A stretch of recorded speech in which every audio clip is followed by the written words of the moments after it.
Hey guys, welcome to my channel. Today we're gonna talk about top 7 things that you could do at home that I used to do when I was back in Russia and wanted to practice English but had no one to speak English to. If you're interested, I'm gonna share all of those things today. Let's do it. Thing number 1, technology that you can talk to. You can have a Google Assistant at home, you can have Alexa, you can have whatever you have in your country. I have an Alexa and I talk to her all the time, mostly to set timers when I cook. Alexa, count down 15 minutes. Alexa, count down 15 minutes. Second timer, 15 minutes, starting now. You see, first time I mispronounced something, she didn't get me. Sometimes that happens. This makes me talk with a good accent. It makes me think about the way I pronounce words, so it understands me. She can also tell jokes, but I don't like them. Alexa, tell me a joke. Actually, my friend Jimmy Fallon wants to tell a joke. Let's give him a shot. What did the horse say to the scarecrow? Hey! Okay, So what sometimes... do you think? Should I let Jimmy tell the jokes for a while? No. No problem. I'll keep you laughing, but if you do want to hear one of his jokes, just say, tell me a Jimmy Fallon joke. Thank you. Yeah, sometimes I don't get them. Знаете, там можно отметить, все что угодно, даже то, что Alexa, stop. прекрасно. Обыкновенный будний вечер, проведенный в ресторане Alexa, Сур-Лабы по адресу stop. 9 Эммонс-Авеню. Oh, sometimes she does weird stuff, but who cares? Okay, second thing. This one is really weird. Like, I would do it if you're alone at home. I have my husband there. I think he's used to me being weird, so he doesn't care, but let's try. Okay, what I used to do, I don't do it anymore, but I talk to myself about whatever I'm doing. Like, oh, I want to get some coffee. Let's get some coffee. What kind of coffee do I want? I have caramel, I have vanilla, I have chocolate. Okay, let's go for... don't fall. Let's go for caramel.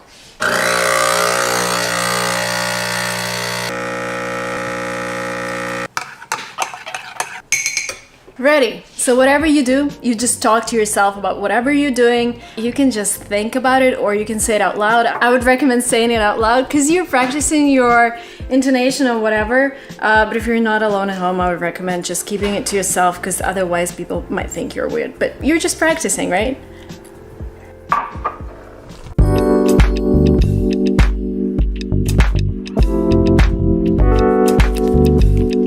This is your thing number 3. You can write in English in your notebook, you can plan in English. This is what I used to do since I was like 14. I told myself, hey, I'm gonna try and practice, try to do everything in English, starting with my notebook, and I still do it. Like, everything is in English.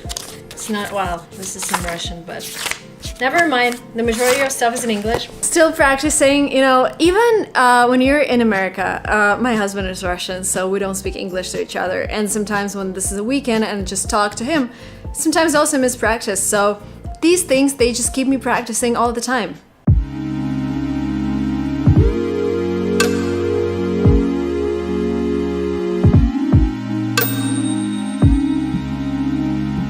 We drove 40 minutes from San Francisco and guess what? It's sunny here. San Francisco is so foggy today. So we came to Mountain View because our CTO is here and we're gonna work today. And I'm gonna continue talking about things you should do to practice when you're alone. Another thing that I do all the time, you don't have to do it, but I do it and it helps a lot, is blogging in English. So, for example, you can shoot a video, but you don't have to. There is also Instagram, which I do in 2 languages. I do the first part in English and the second part in Russian because I still have another channel and people from another channel, which is in Russian, follow me on Instagram. But another cool tool for you to use to practice your English is Twitter. You're basically limited to 270 symbols. So every day, just make this habit that you sit down and post about whatever you want to post. Like, you don't do it for getting followers, though it's a good residual if you get followers and you might become famous, but who knows? Just write whatever is happening to you. I'm glad you're following my advice. Yes, always check your taxi Fluent Express. Okay, even emails, like if you have a job that's connected with English, that's awesome. So basically, what Dima is doing, he's checking his email on Fluent Express, and a native speaker is going to tell him whether he made any mistakes. We'll see. The thing is, when you're learning a language, there are a lot of things that you can do to improve your listening, because there are so many videos, so many books, and so many things you can do. But the problem is, who do you have to chat with? Now I told you about Alexa and Google Assistant, which is a great thing, but also like producing your thoughts in a written form and then checking yourself is a great tool as well, because when you're gonna talk, it's the same process. You create thoughts. So let's see. It's very yellow. I'm sorry. Oh, no way. What does that mean?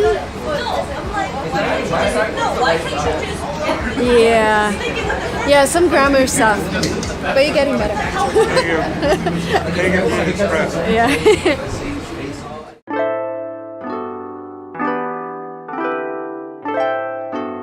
How cool is this place, huh?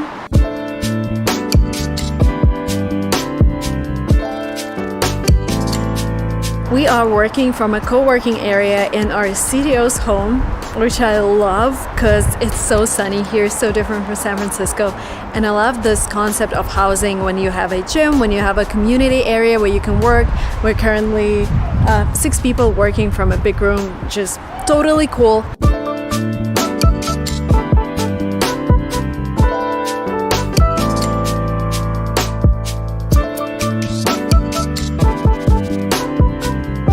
Another advice is watch a video in English every day. It can be from your favorite YouTuber. It can be a short video on Instagram, like any video. Just create this rule for yourself that you watch a video a day. That could be my video as well. So this video counts already. It can be entertaining. It can be educational. This is up to you. But the thing is, the only source for you to get real language is watching videos by real people, because when you're watching a movie, sometimes they use phrases that you wouldn't really use in your normal life. It's all edited, it's all written by professional screenwriters.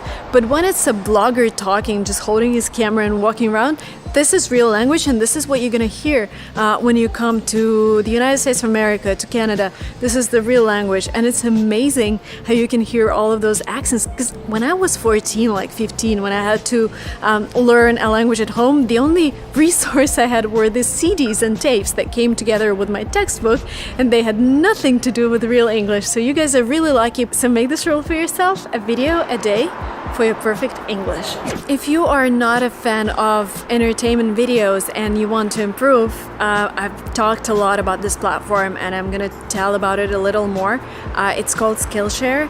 And this is where real people teach you real skills, and they have more than 25,000 different classes from different professionals. What I love about Skillshare is that people are real. It's not like this is a professor from a university. I watch their marketing courses, I watch their editing courses, and it's always a professional from that industry, but he's so real. He's just sitting in front of a camera at home and teaching whatever works for him. So you can totally check the courses out. Again, my favorites are marketing, editing, photo editing, and blogging. Premium membership gives you unlimited access, so you can join the classes and communities that are just right for you and your New Year goals. By the way, one of my goals for 2019 is to become a homeowner. I don't know if you watched my previous video on the goals, but because I want to become a homeowner, I really need to earn more money. And Skillshare can also help you with that. Like if you're launching your own course, which is a huge trend, if you're doing some freelance job, Skillshare can help you with your New Year's resolutions. Skillshare is also super affordable. An annual subscription is less than $10 a month. The first 500 people that click the link below this video are gonna get 2 months of access to Skillshare for free. Sending them into a huge black hole. He knew he would be the best employee any company. Another great thing that I've started doing is listening to audiobooks while driving home. It would take me around 15 minutes to go from Mountain View to San Francisco. Dima is driving and I'm enjoying the book. And Thank you. it's a great way to read a lot of books, because with Audible, with like listening to audiobooks, I started reading 6 to 7 books a month, which is awesome. It goes pretty fast because you're doing something else. So huge advice to you. Listen while you're driving, while you're cleaning, while you're cooking, whatever. Just listen to an audiobook. Unhealthy dinner place. Shake Shack. It's like first McDonald's in Russia. It's like, yeah, it's like McDonald's back in the 90s in Russia. It's crazy. McDonald's Like, in Russia, in Moscow. people in Silicon Valley see burgers for the first time. That's why it's been a month since Shake Shack opened here, and people are lining up. Crazy stuff. You got it, finally. It's good.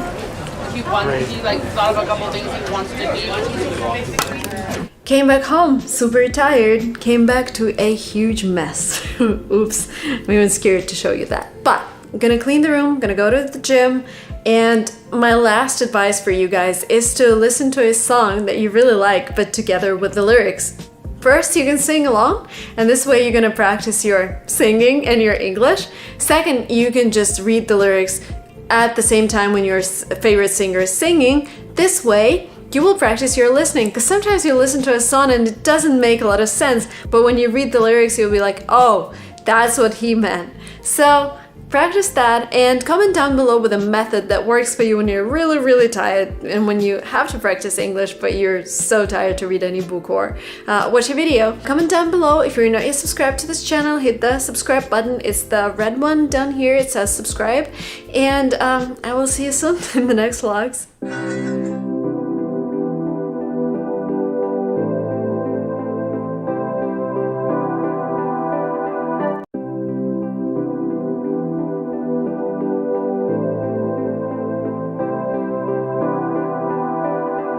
Hey guys, welcome to my channel. Today I am going to teach you different tips and tricks how to understand native speakers, because sometimes they have such accents that their speech makes no sense to us non-English native speakers. So if you're interested, please continue watching.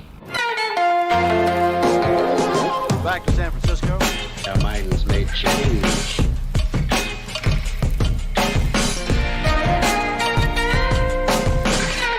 Now, when I was 14, I went to the UK and I stayed with a local family. I went to a local school. It was like a 2-week trip, and during that trip I realized I do not understand what people are telling me, because what we learned at school, the English that we've learned at school, was actually Russian version of the English language. And when I came to the UK, and British people have this very distinct accent and they use really weird words, sometimes like weird for a Russian speaker, I just couldn't get what they were telling me. The only person I could interact with was my host mom, because she really made an effort to speak like a English language teacher. So like that, separating words. And when I wanted to communicate with British kids, I had a lot of trouble because they didn't want to make this effort, and thus I didn't get what they were saying. So when I came back home, I realized I cannot just continue learning English in the way I have, and I have to do something else. I have to do something new, and now I'm gonna tell you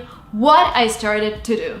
Tip number 1, practice listening while reading simultaneously. And you guys are very lucky, because now we have YouTube, we have Netflix, which means that you can switch on a video on YouTube, like this one. You can just switch on subtitles on this video. Films with subtitles. And read along. That would help you train your visual part and train your listening part, because you're gonna see the way I'm opening my mouth and you're gonna listen to what I'm saying, and then your brain is gonna connect the two, and this will train and train and train you. When I was a kid, we didn't have YouTube, we didn't have Netflix. I even didn't have access to internet all the time. So what I used to do, I used to sing along to Britney Spears. And you remember the CDs when we had like a little book coming with a CD with lyrics for every single song? And that's what I did. I just listened to her music because I loved her, and I just sang along, reading to the lyrics. The next step that I've taken, when I was 16, I went to the UK and I realized that Lily Allen, who later became my favorite singer, was really, really popular. So I bought her CD, and this is the way I learned British accent, because she sings with a really distinct British accent. And when you sing along, when you read those lyrics and you listen to her, and you start to understand British people better. Advanced tip, If you think that this is too fast, like Marina, you're talking too fast, Lily, you're singing too fast, Brittany, you're singing too fast, what you can do, you can slow down the video 2x on YouTube, and you could do it now, right here, down in the bottom section. So you slow down the video 2x, my voice will become really weird, but then you would be able to follow me. Because sometimes, yes, I read your comments, sometimes you tell me I speak too fast, but this is something you have to get used to. Because when you come here, nobody will really make an effort to speak slower just because you do not understand. You will have to play along and you will have to just adapt to whatever is happening. And in terms of accents, I would say British accent has been the most difficult for me because it was really tough to understand British, and they have a lot of regional accents. Like in London, people would use one accent, then you travel 1 hour away from London and it would be a completely different accent. The easiest country to understand accents is actually Canada, because they have a mix of American and British, and it's really mild. So if you're planning your trip abroad to study English, I would really recommend Canada. Check out our schools below on LinguaTrip. My favorite is ILSC, and I also went to ILAC myself, ILAC Toronto. And if you guys love music, like I do, I've recently bought a electric piano. I just sing songs in English, and this is also the way I practice my pronunciation, the way I practice listening skills. If you think that you're advanced, you know what you have to do? Try to sing along Eminem, Lose Yourself.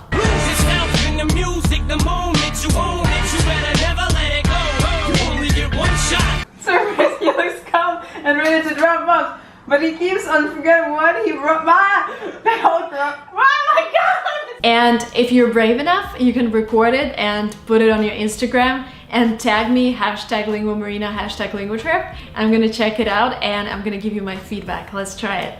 Tip number 2, when native speakers speak, they tend to say one sentence as one word. So they don't say, do you want to grab a coffee? Yes, this is really easy for you to understand, but you have to learn to understand one sentence as one word. Do you want to grab a coffee? That sounds just like one sentence. This would also help you with spoken English because you have to do the same in order for people to understand you. Could you repeat that? Tip number 3. In order to be able to understand when native speakers are talking, you need to be able to understand distinct words. Sometimes you don't have to understand the whole sentence. You just have to get what are the most important words in the sentence, and then you're gonna figure out the meaning. So don't worry if you listen to somebody and there are some words you do not understand. And this applies to reading as well. You don't have to know every single word. And if you feel that you have to check out every single word that is new for you, don't do that. Because if you're reading a book and like every third word is new, then you won't be reading a book. You will be just consulting your vocabulary and dictionary all the time. Your task is to figure out what are these most important words in the sentence. And the most important words are normally nouns, adjectives, and verbs. There are a lot of filler words that you don't have to understand, and normally native speakers pronounce them less louder than the main words. The words that you don't have to really get are articles and prepositions, like articles a, the, and prepositions like at, on, to. If you don't get them, that's okay, and people tend to kind of swallow them, and be ready for that. Hello?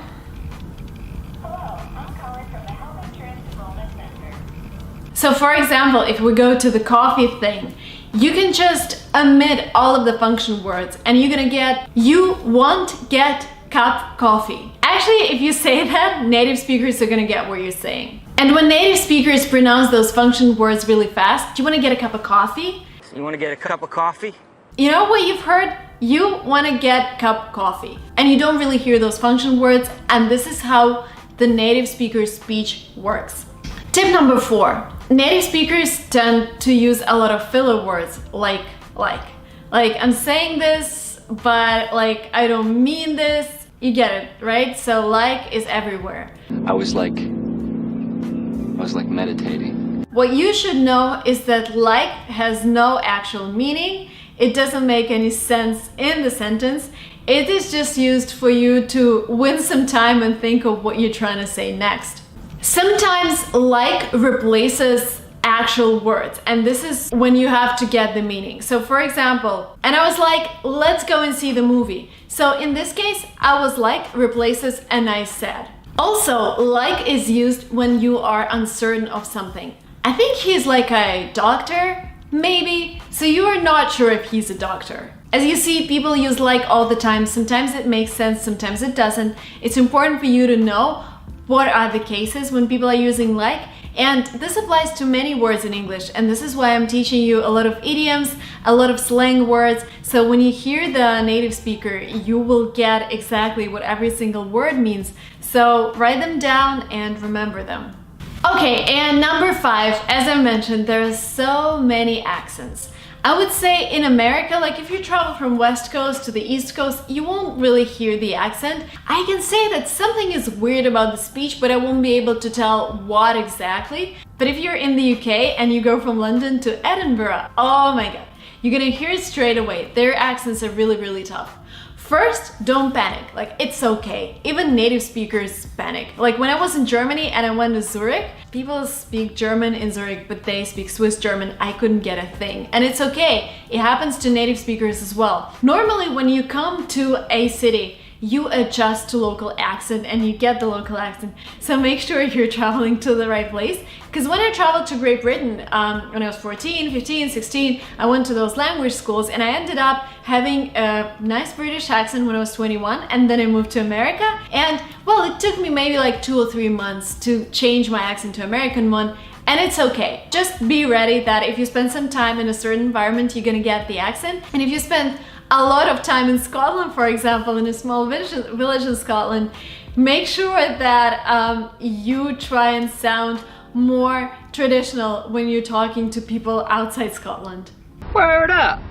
My last advice for you is to expose yourself to as many accents as you can. And if you travel to a big city like New York, like Los Angeles, you're gonna meet a lot of people, and the more you talk, the more time you spend in the environment, the better you get at understanding accents. Watch as many movies and TV shows in English as you can. As I mentioned, there are several websites where you can do that. Netflix.com, you can switch on subtitles. HBO Now is my favorite because on HBO Now you can watch Silicon Valley, my favorite TV show, and Westworld, which is also a great one. So you can buy a subscription there for like $14 and you go and watch them. And of course, the best thing you can do is travel and spend a couple weeks or a couple months abroad while studying in a local language school. The link will be below. You can check out the schools, check out the pricing. We'll be happy to help you and reach your goals and dreams in English. If you love music, get yourself a piano and start playing and singing your favorite songs, sing along to your favorite singers. Please comment down below with your favorite movie that you watched in English so that other people could get some ideas what they want to watch.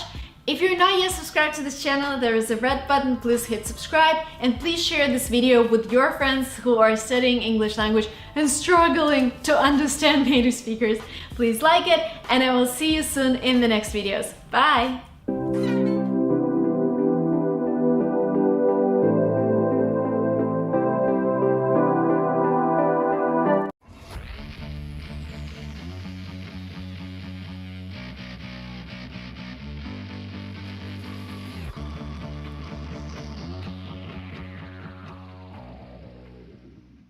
Hey everyone, Chris here from IELTSadvantage.com. Thank you very much for tuning in. I was doing a Zoom session with my VIP students, with my VIP speaking students.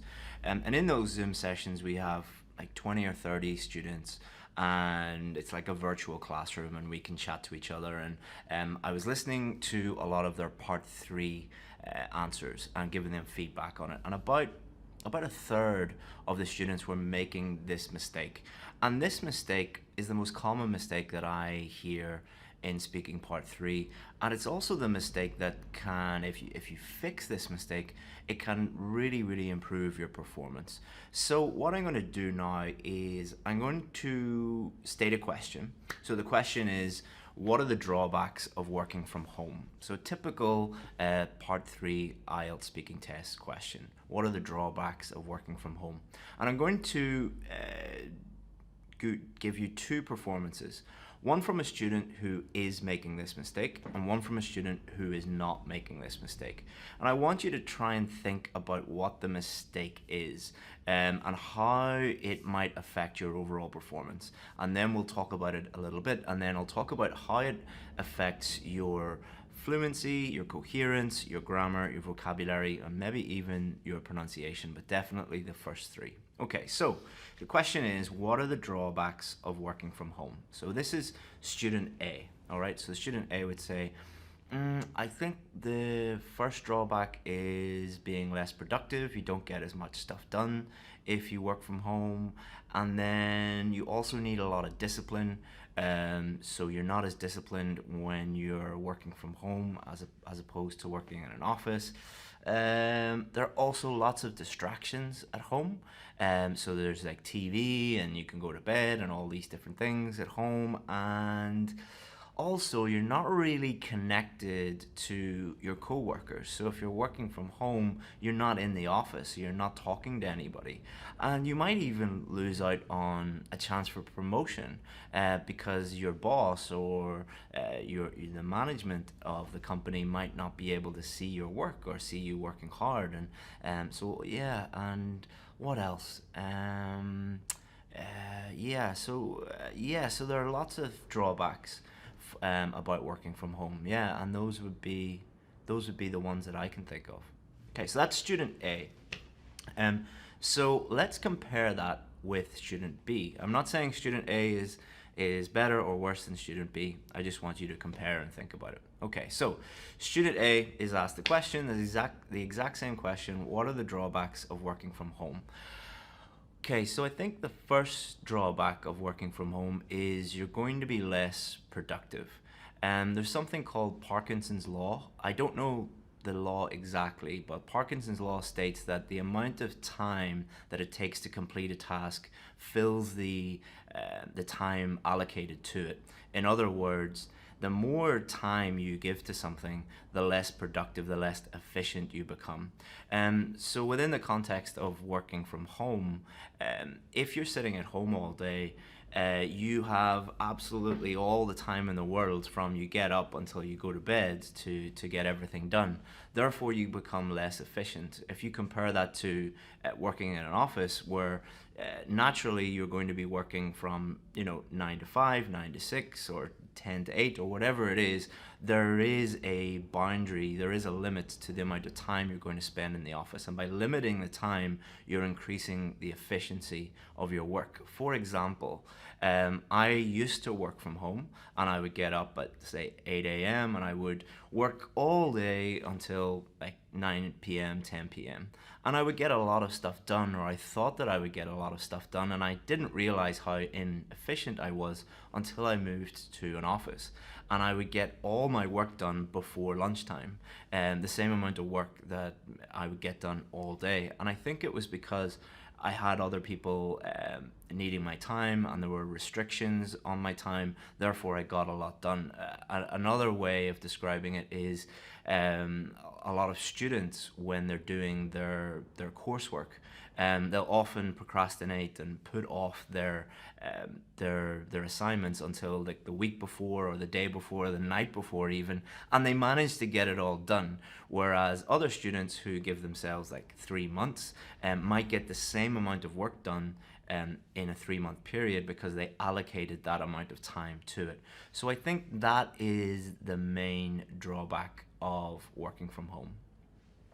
So as you can see, two very, very different answers. So what do you think are the main differences between student A and student B? And which student do you think is going to perform better? So have a little think about that. Put it in the comments below the video. It's always good to, instead of passively sit back and watch these videos, is to actively engage in them and try and engage your brain, and commenting and thinking about the video really does help you learn from them. So the main differences between student A and student B are something I call listing. So student A just listed as many different ideas as they could think of, whereas student B picked one idea and went very, very deep on that idea. They fully developed the idea, they fully explained the drawback and why they think that, and they gave an example, and they even, I think they gave 2 different examples. So think about it this way. Which person listening, so student A, the person listening to student A, or student B, the person listening to student B, which person has a better idea of what they think about that topic or what they think about that idea? Student A, the person listening to them, basically they know very, very little about what they think about that. All they did was just give a list, like a shopping list of ideas, but didn't really explain. They explained a little bit about each one, but didn't fully explain them and didn't give any examples or anything like that. So there's a few things happening there. Number one, you're not as coherent if you're doing that, and you're not going to be as fluent. Why is that? Because what that person was doing, and this is what students do all the time, and especially part 3, is they try and think of as many ideas as possible, and that uses up all their brain power. So imagine your brain is a computer or a phone or whatever, and these electronic devices have a certain amount of memory, a certain amount of RAM in them.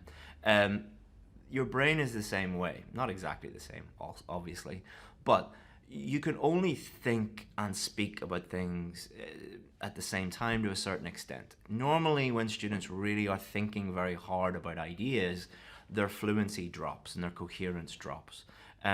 So what you're doing really, if you're listing lots of ideas, is you're making it more difficult for yourself.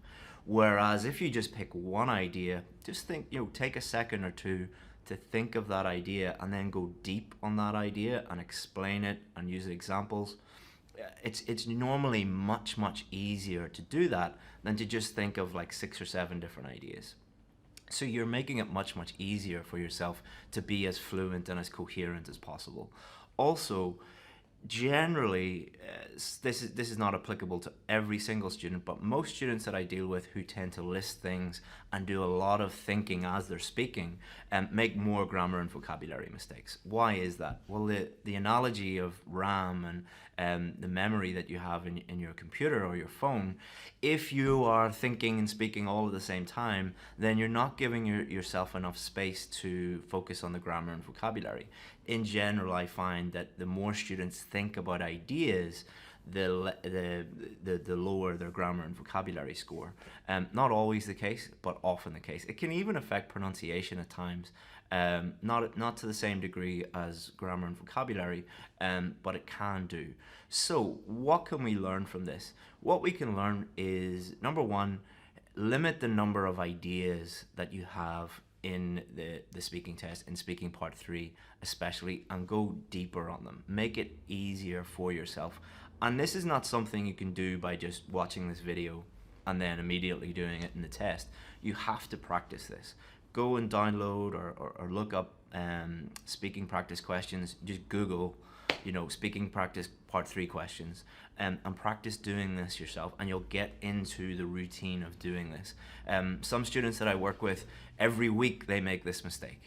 And I say, I told you 2 or 3 weeks in a row not to do this. Did you not practice it? And the ones that keep making this mistake don't practice. The ones that do fix this mistake are the ones that practice and the ones that improve. So it really is going to improve your performance if you do that. It's much, much easier, and it's all about, like what this says, if you can see it, keeping it simple.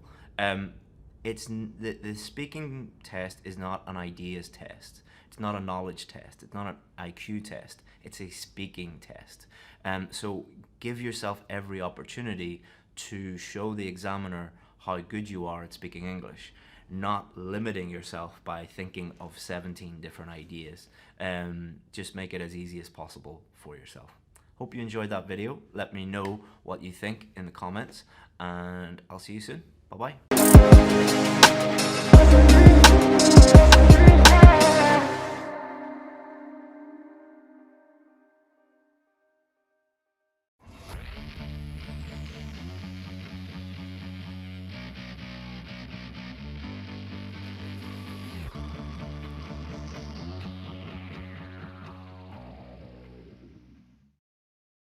Fighting a ticket in court. 1. Your Honor, I'd like to challenge this ticket. What is your reason for challenging this ticket? The police officer did not have the right to issue the ticket. Can you explain what you mean with that statement? I was rightfully parked. He told me that I was parked in a handicap space. Well, was it a handicap space? It used to be. It is not anymore. Well, was there a sign letting you know it was a handicap space? No, because the spot has since been removed. So, did you explain to the officer that it was no longer a handicap space? I tried, but he wouldn't listen. He said I was trying to get away from paying. Thank you. I will question the officer and get his side of the story. Fighting a ticket in court. 2. I can't pay for the ticket. Why can't you pay for the ticket? Well, I just got laid off from my job.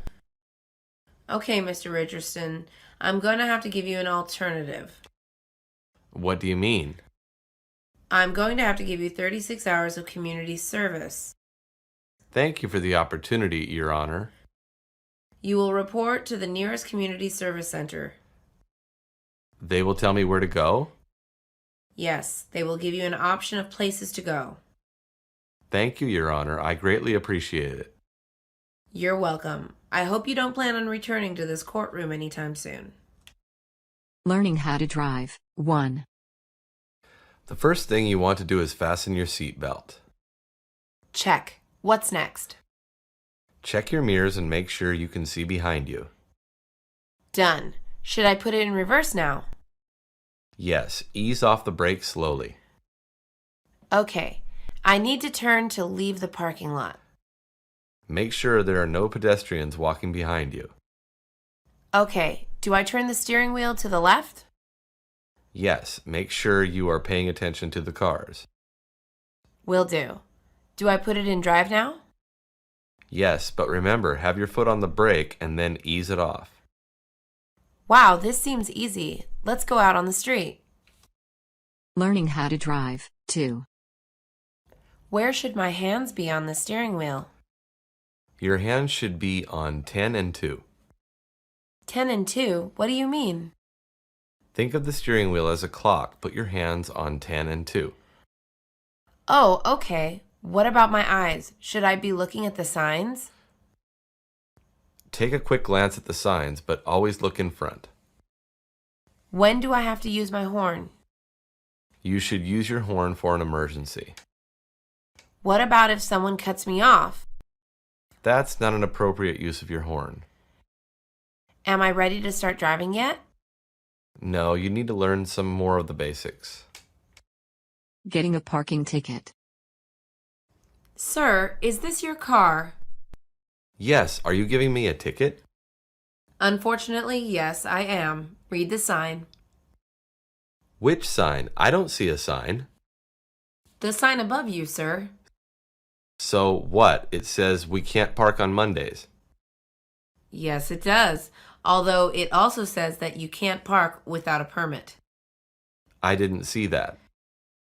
Well, I'm sorry, but I still have to give you the ticket. Can't you just give me a warning? I'm sorry, but I already started writing the ticket. Fine, give me the ticket. I'll fight it in court. Getting the driver's license. Finally, I got my driver's license. Congratulations. Can I see it? Sure, here it is. I don't like my picture. Oh, wow, you blinked. Yeah, they didn't want to take another picture. I didn't know your middle name was David. Oh no, I didn't want anyone to know. Well, you shouldn't have put it on your license. I had to. When are you going to get your license? I was thinking about going tomorrow to the DMV. You want me to take you? I do have my license now. Sure, pick me up from the house at noon. Calling the insurance company. Hello, I was in an accident earlier today.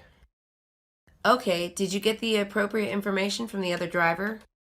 Yes, I did. Just tell me what you need. It would be better if you came into the office. When can I come in? You can come in tomorrow. What time works for you? I can make it in tomorrow at noon. Great. Can you give me your full name?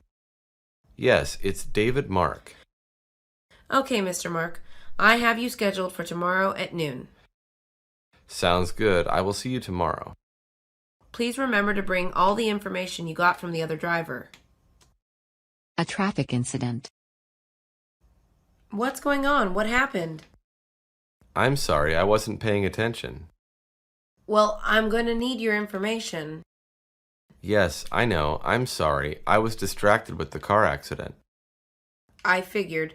Well, here's my information. Let me get my information. I have it in my car. Yes, please do that. Well, it seems like I don't have my insurance card. How could you not have your insurance information? I drive another car. I must have left it in that one. Fine, let me get your information. Sure, call me later today. I will give you my information. Calling a traffic school. Hello, I need to make an appointment. Were you mandated by the court to go to traffic school?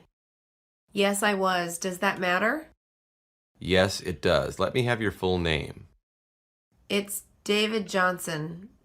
What days do you have available? We have Tuesday, Thursday, and Saturday. Oh, okay. I can make it on Thursday. What time should I be in? Come in at 9 a.m. If you can't make it during that time, please call. Great. I will see you this Thursday. Remember to bring your court papers. We need to sign those. I seem to have lost them. Could I go to court to get another copy? Yes, go to the court and print them out before you come over. Failing to stop at a stop sign. Do you know why I stopped you? No, officer. Why? You failed to stop at the stop sign. I'm sorry, officer. I didn't see the stop sign. Have you had anything to drink? No, I have not. Do you need to see my license? Yes, I need your license and registration. Okay. Here is my paperwork. I will be back. I need to check your background. Sure thing, officer. Everything seems to be in order. I'm going to give you a warning. Thank you, officer. I'll be more careful.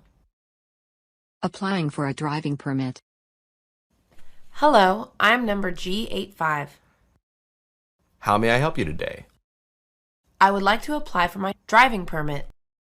Are you 16 years old? That's the minimum age. Yes, I am. Here's my ID. Thank you. May I see your form? Oh, of course. Would I be able to take the written today? If you have the $30, then yes, you can take it. Oh, I must have forgotten my money at home. Well, you can make an appointment to take it tomorrow. That sounds like a good idea. Okay, I will set up the appointment. Passing the road test. Dad, I passed my driving test. You did? That's great news. Where do you want to go first, Dad? You're going to take me out for a ride? Yes, where do you want to go? How about we go and get you a nice steak dinner? That sounds great. I could go for a nice steak around now. Come to the house and pick me up. Would I be able to drive myself? No, you have to drive with someone over the age of 21. Oh, okay. Well, we can drop off my friend that took me to DMV. Sure, we can go drop him off before we leave. A car accident. Hello, officer. I want to report a car accident. What was the cause of the accident? The other driver had been drinking. Are there any casualties? No, both drivers are fine. Where did the accident take place? It's on the corner of 5th and Vine Street. How many people are involved in the accident? There are 2 cars. Each car has 2 people in the vehicle. We will respond as soon as possible. Thank you. Can you hurry? It looks like one of the drivers wants to leave. We will get there as soon as possible. Paying the ticket fine. So, how much is the ticket going to cost? Well, it's going to be $200. $200 for a parking ticket? Well, it looks like this is your third parking ticket. Yes, but I haven't gotten one in a couple of months. This is your third parking ticket this year. I know. Fine, I will pay the ticket. How will you be paying the ticket? I will be paying in cash. So that'll be $200 in cash. Yes, let me get you your receipt. Thank you. Have a nice day. Paying off parking tickets. Dad, I got a parking ticket at school. Well, you should pay it off as soon as possible. Where can I pay it off? You can go to downtown and go to the court there. Can I pay it off online? Yes, you can. Look at the fine. It should give you a website. Oh, okay. Let me go to get the ticket. It's in my car. Hurry, because I need to leave for work. Oh, wait, I forgot. I put it in my wallet. Well, take it out, look in the back, and it should give you a website. Yes, it's in the back. Am I going to pay with my debit card? Yes, do you have the money to pay? Taking the written test. Before you take your written test, we need to take your picture. Okay, where do I go? I can take the photo. Stand behind the red line, please. Where do I go to take the test? Go on the other side of the wall and pick a stall. Sounds good. May I have a pencil? Sure, the pencils are on the front desk. Where do I obtain the test? They will give you your test. Remember, eyes on your own test. Of course. This reminds me of school. Yeah, we get that a lot. Will they let me know if I pass the test or not? Yes, they will let you know after you finish. Where to park on campus. Excuse me, this is my first time on campus. Where can I park? There are 3 parking lots on campus. Can you point me to the direction of the nearest one? Keep driving straight. When you get to the light, make a left. Thank you. Do I have to pay? The first floor has visitors parking. So do I have to pay? Do they take credit cards? Yes, you would have to pay, and they do take credit cards. How much does it cost to park? I believe it is $3. I could be wrong. Oh, okay. Thank you very much. You're welcome. Have a nice day. Driving through a red light. Where do you want to go to eat? I'm not sure. Wait, watch out! The light is red! Oh, damn. Well, there, I passed it. I think there was a cop at that light. Can you check? Look behind you. I don't see anything. Wait, there is a car turning the corner. Is it a police car? Well, is it? Oh no, I think it is. Well, hopefully he doesn't stop us. Oh no, he just turned on his lights. Damn, I have to pull over. Yes, I hope I don't get a ticket. Talking to the traffic school instructor. Thank you for coming in today. I'll see you next week. Excuse me, instructor. May I speak with you for a moment? Sure thing, Mr. Davis. What can I help you with? Well, about next week. I can't make it. That is a problem. You are mandated by court to attend every week. I know, but I have a family emergency. You have to go to the court and ask for an extension. Do I have to come back over here after? No, they will give you a makeup date. Great. Thank you for all your help. Sure thing. I hope everything is all right. Thanks. I'll see you next time. Failing the road test. Unfortunately, you made a lot of mistakes, and I cannot pass you. What mistakes did I make? You failed to put on your turn signals when turning a corner. How many mistakes am I allowed? You are allowed 3 mistakes. You got 5. Which other mistakes did I make? You hit the curb when you were parallel parking. I thought you might have missed that. No, you also didn't pay attention to some of the signs. Which signs are you talking about? You passed a yield sign and did not yield. Can I take the test again? You can take it again on Monday.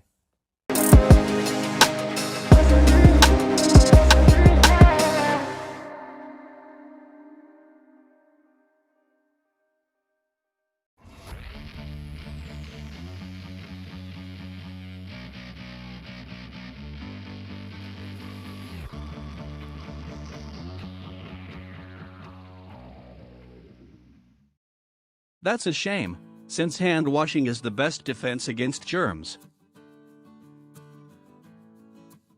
That's a shame, since hand washing is the best defense against germs. That's a shame, since hand washing is the best defense against germs. I need a cup of coffee for a long working day. I need a cup of coffee for a long working day. I need a cup of coffee for a long working day. He still practices for the competition during the winter. He still practices for the competition during the winter. He still practices for the competition during the winter. He won the first prize at the chess tournament. He won the first prize at the chess tournament. He won the first prize at the chess tournament. The woodpecker pecked a hole in the tree. The woodpecker pecked a hole in the tree. The woodpecker pecked a hole in the tree. Be quiet, please. Be quiet, please. Be quiet, please. Nice to meet you. Nice to meet you. Nice to meet you. That's great. That's great. That's great. Hi, long time no see. Hi, long time no see. Hi, long time no see. Happy birthday to you. Happy birthday to you. Happy birthday to you. She is a wonderful painter. She is a wonderful painter. She is a wonderful painter. Jogging is good for health. Jogging is good for health. Jogging is good for health. I wake up at 7 a.m. I wake up at 7 a.m. I wake up at 7 a.m. I am preparing for my summer trip. I am preparing for my summer trip. I am preparing for my summer trip. They had a great show. They had a great show. They had a great show. They are waiting for the next train. They are waiting for the next train. They are waiting for the next train. They are searching the map for the next place. They are searching the map for the next place.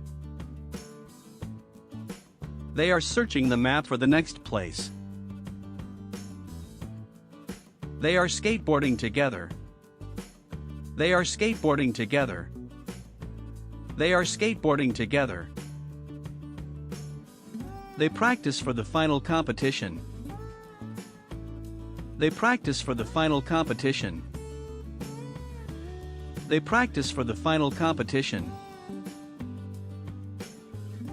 He has a cold. He has a cold. He has a cold. He is cleaning his phone. He is cleaning his phone.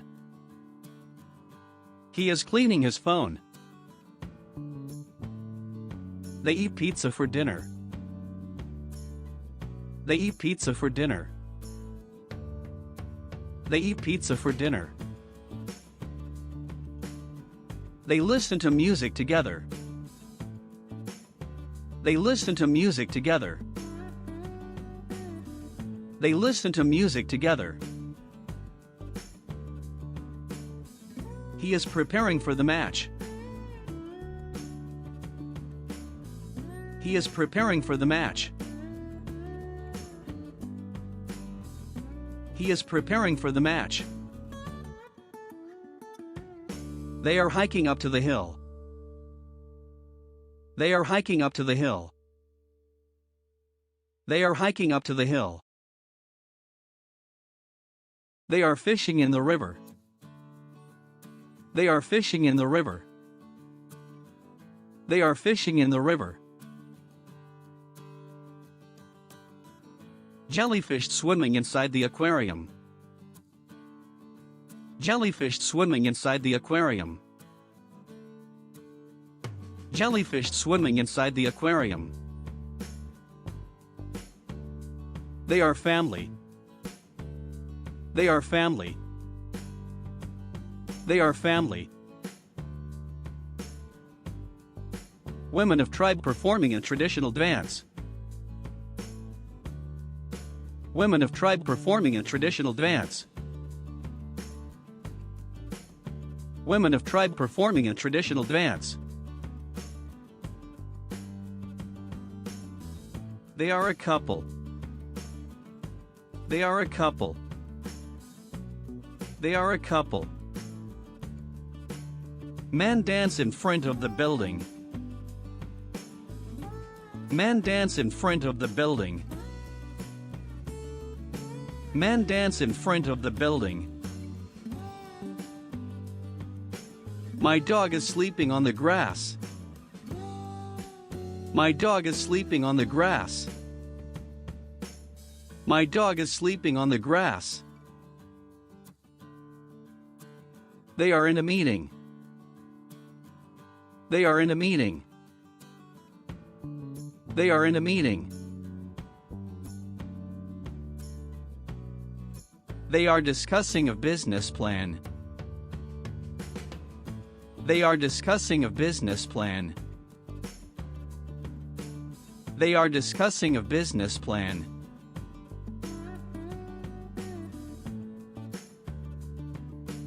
They are playing a board game of Monopoly. They are playing a board game of Monopoly. They are playing a board game of Monopoly.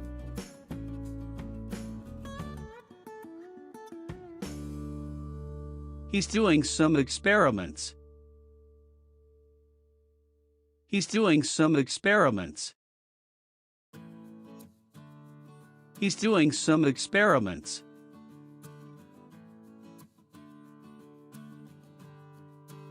She is a fashion designer.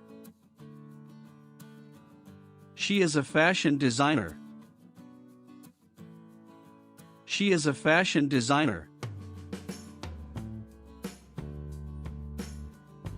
They are tackling construction accidents. They are tackling construction accidents.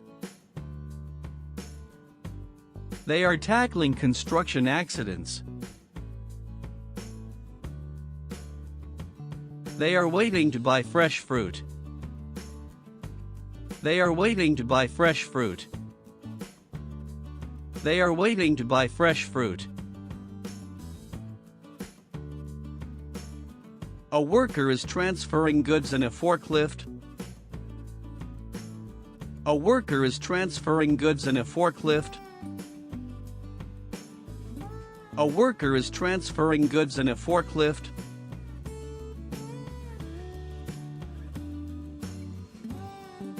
He is practicing pottery. He is practicing pottery.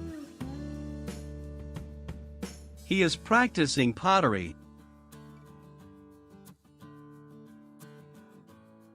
They're doing an interview. They're doing an interview. They're doing an interview. A man is working on his computer. A man is working on his computer. A man is working on his computer. People are working in a plastic factory. People are working in a plastic factory. People are working in a plastic factory. They have a conversation outside the door. They have a conversation outside the door. They have a conversation outside the door.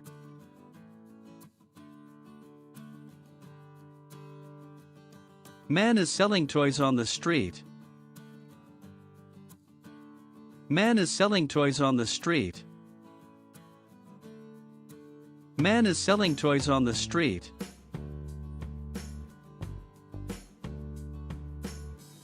She is checking out clothes in the wardrobes. She is checking out clothes in the wardrobes. She is checking out clothes in the wardrobes.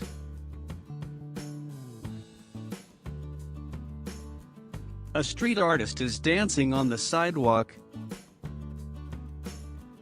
A street artist is dancing on the sidewalk. A street artist is dancing on the sidewalk.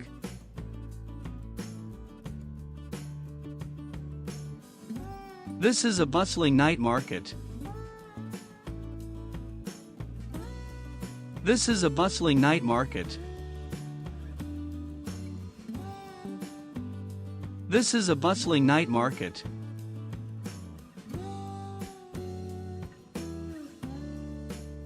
She is harvesting corn in the field.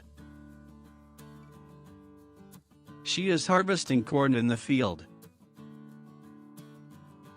She is harvesting corn in the field.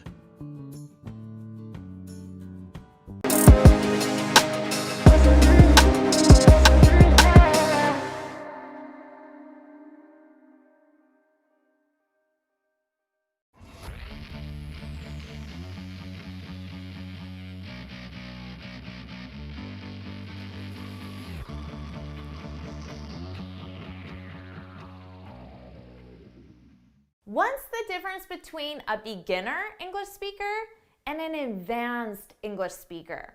And how can you transition from a beginner to an advanced? That's exactly what we'll talk about in this lesson. Of course, I'm Jennifer from jforcesenglish.com, and this channel is dedicated to helping you sound like a fluent, confident, natural English speaker. Now, before we go any further, make sure you subscribe and hit that bell icon so you're notified every time I post a new lesson. Now, let's dive in with this video.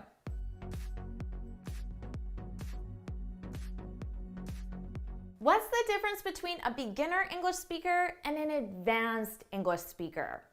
Well, I think the difference is just in the attitude and the habits between a beginner and advanced. Now, I was leaving the grocery store the other day and I saw a flyer on the community bulletin board that caught my attention. It was a flyer for a kids' karate class.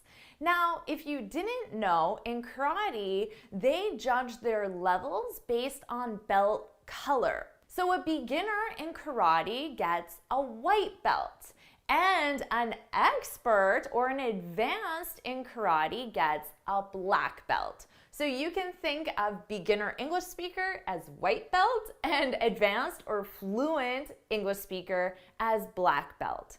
Now, on this flyer, which was advertising karate classes for little kids, the only thing the flyer said was, a black belt is a white belt who never quits. A black belt is a white belt who never quits. And that was the advertisement for this karate class. It was that quote, the name of the karate facility, and a phone number. That was it. But when I saw that quote, it got my attention. I stopped and I said, wow, I want to share this with my students. Now, of course, I think we can just replace black belt with advanced English speaker and white belt with beginner English speaker. And then we get An advanced English speaker is a beginner English speaker who never quits. Isn't that the truth? Because right now you might be at that beginner level or maybe the intermediate level. But the thing is, an advanced English speaker was just like you. They started out in that beginner position. Everybody who is now an expert at whatever it is they do, whether it be a sport, a musical instrument, a hobby, or a language, every single person starts as a beginner.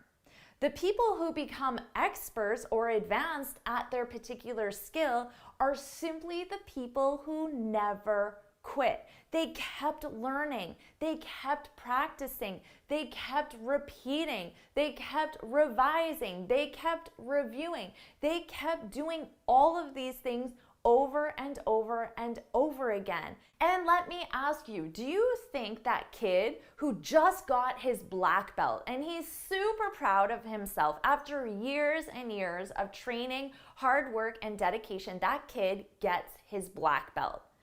Do you think he's going to stop practicing karate? Do you think he's going to stop practicing and learning new moves or different moves or improving the moves he already knows? Of course not.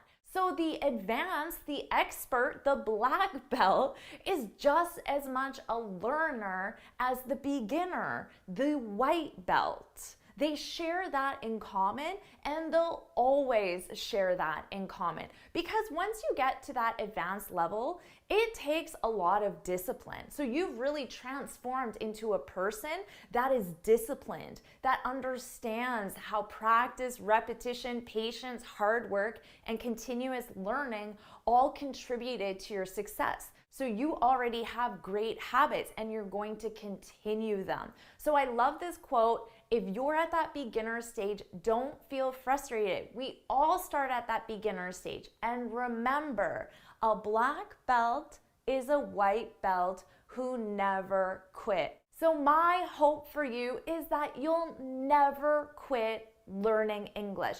Never quit learning English. You're a lifelong English learner. So put that in the comments.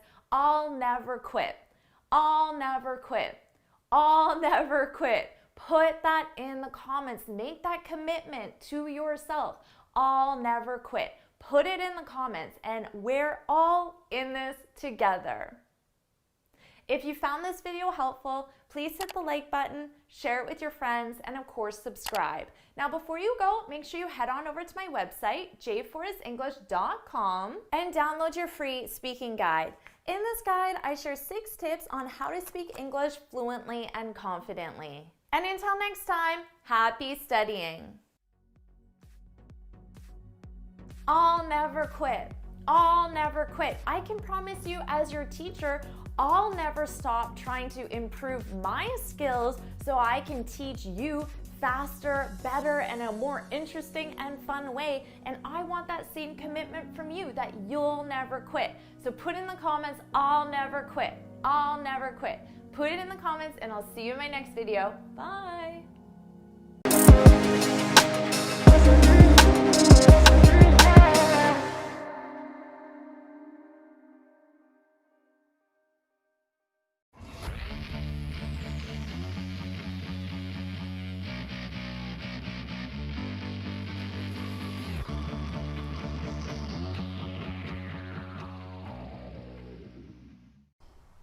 Hi, I'm Jackie from IELTSjackie.com. In this video, I share my top IELTS speaking tips to save you preparation time and to increase your chances of scoring high marks in your test. For many students, the speaking test is the most challenging part of the IELTS exam. This is for 2 main reasons.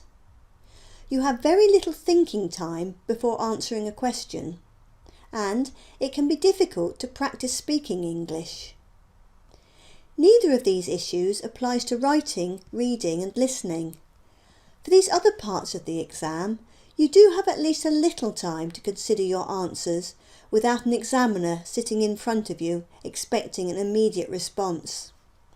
Also, it's simple to sit down and practice writing English, reading an English magazine, or listening to an English podcast. To practice speaking English is another matter altogether. Who do you talk to? What do you talk about? With these 9 speaking tips, you'll overcome the challenges and be well prepared when the day of your test arrives. So here are my 9 top speaking tips. 1. Commit to speaking English every day. 2.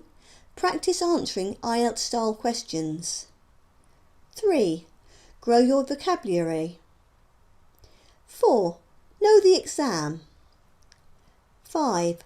Understand what you'll be tested on. 6. Know your strengths and weaknesses. 7.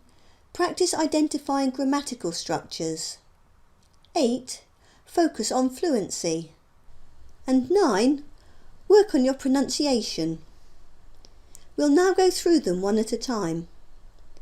For some of the tips, I put links to web pages on my website, IELTSjackie.com, where there are lots more details. You'll find the links in the notes below this video. Tip 1. Commit to speaking English every day. The great thing is, you don't have to have a speaking partner to practice speaking English. And for the first of our speaking tips, you don't need anyone else. The technique I recommend you use will teach you not just to speak English, but to think in English. This is one of the most valuable skills you can develop. Learning to think in English will help you to speak faster and with greater accuracy and fluency.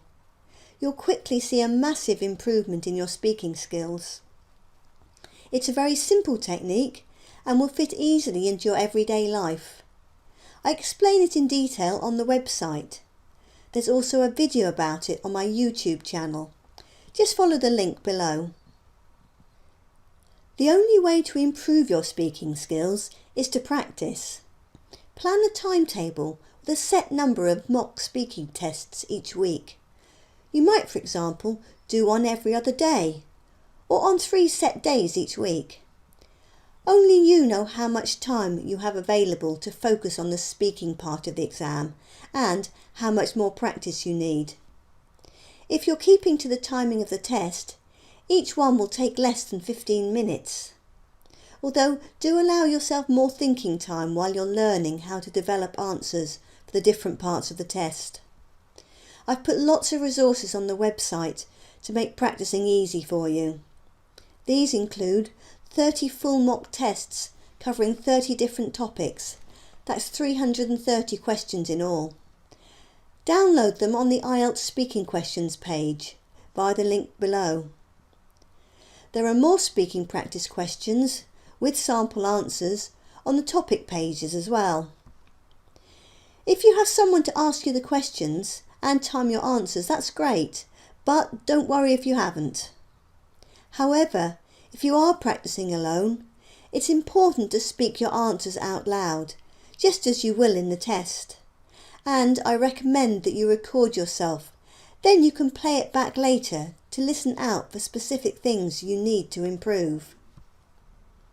There's also plenty of step-by-step help on the website for developing part 1, 2 and 3 answers, as well as help to avoid common errors. This is just some of the invaluable information you'll find there. My third tip for success in the IELTS speaking test is to grow your vocabulary.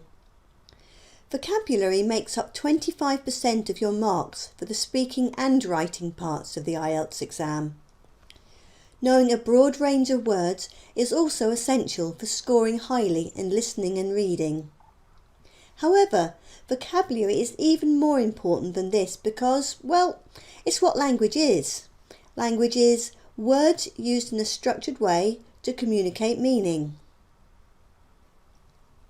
For the IELTS exam, the key to success is knowing, firstly, what vocabulary to use, and secondly, how to learn it, which is why I've created pages on both these topics.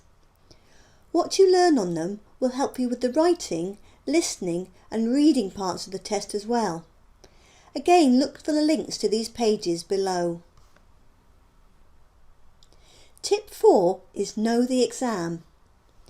To do well in IELTS speaking, it's vital that you understand the format of the test. If you know exactly what to expect, you'll already be a step closer to achieving the result you want. You'll be well prepared and not facing surprises on the day that will prevent you from doing your best. Everything you need to know is included in the IELTS speaking part 1, 2 and 3 pages I've already mentioned. I recommend checking them out as soon as you can. So many candidates do badly in the test simply because they don't know this basic information. Please don't be one of them. Tip 5, understand what you'll be tested on, is one of the most important. If you don't know what the examiner is looking for, how can you be sure that you're giving it to them? Don't risk a low grade simply because you fail to understand what the test is really about. The IELTS speaking test is designed to assess your ability to communicate opinions and information on everyday topics and common experiences, to speak at length on a given topic using appropriate vocabulary, organise your ideas coherently, express and justify your opinions, and to analyse and discuss and speculate about issues. The examiner will mark you in relation to 4 specific areas of language: fluency and coherence, vocabulary, grammar, and pronunciation.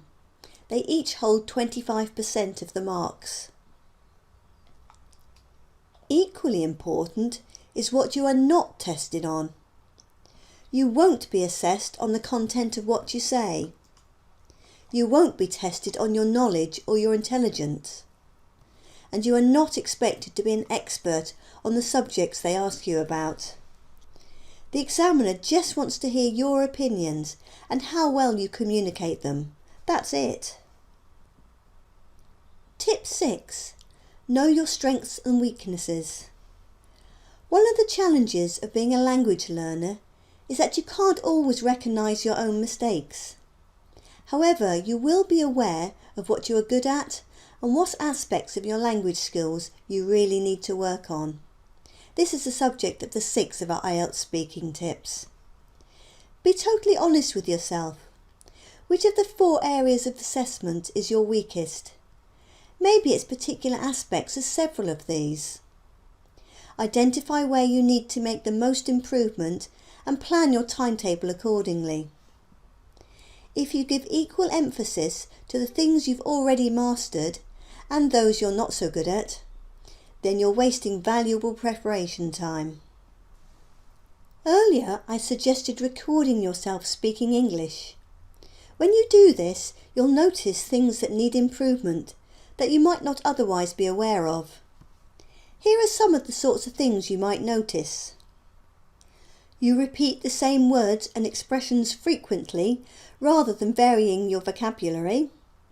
You pause and hesitate a lot. Your voice is monotone with little variation in your intonation.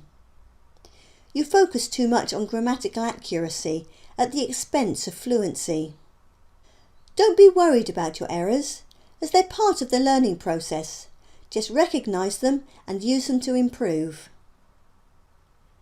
Tip 7. Practice identifying grammatical structures. Using the correct tense is obviously an important aspect of grammatical accuracy.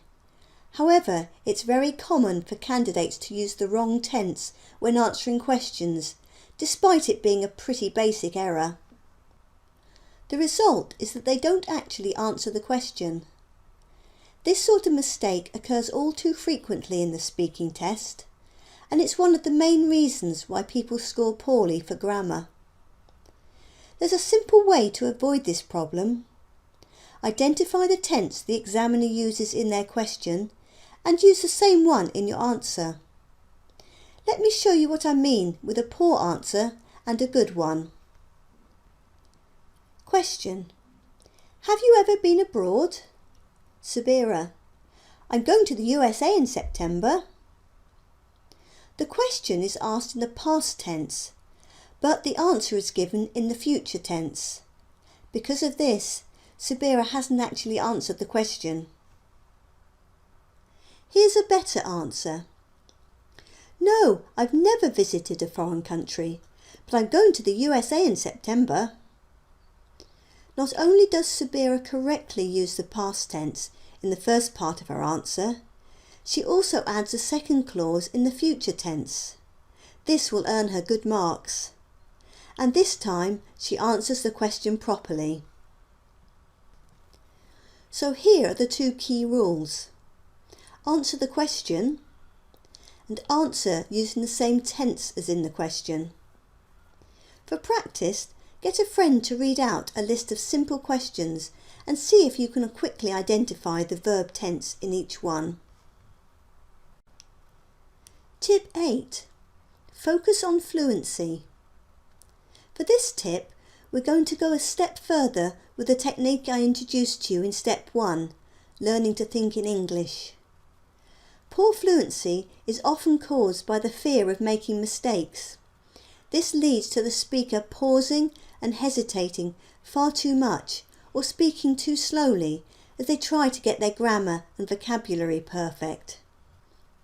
Since fluency carries 25% of the marks, you need to get a good balance between correct language and fluent speech. The only way to do this is to practice. The method I'm going to suggest is something for you to do on your own so that you aren't worried about making mistakes. There are many ways you could do it, but here are two.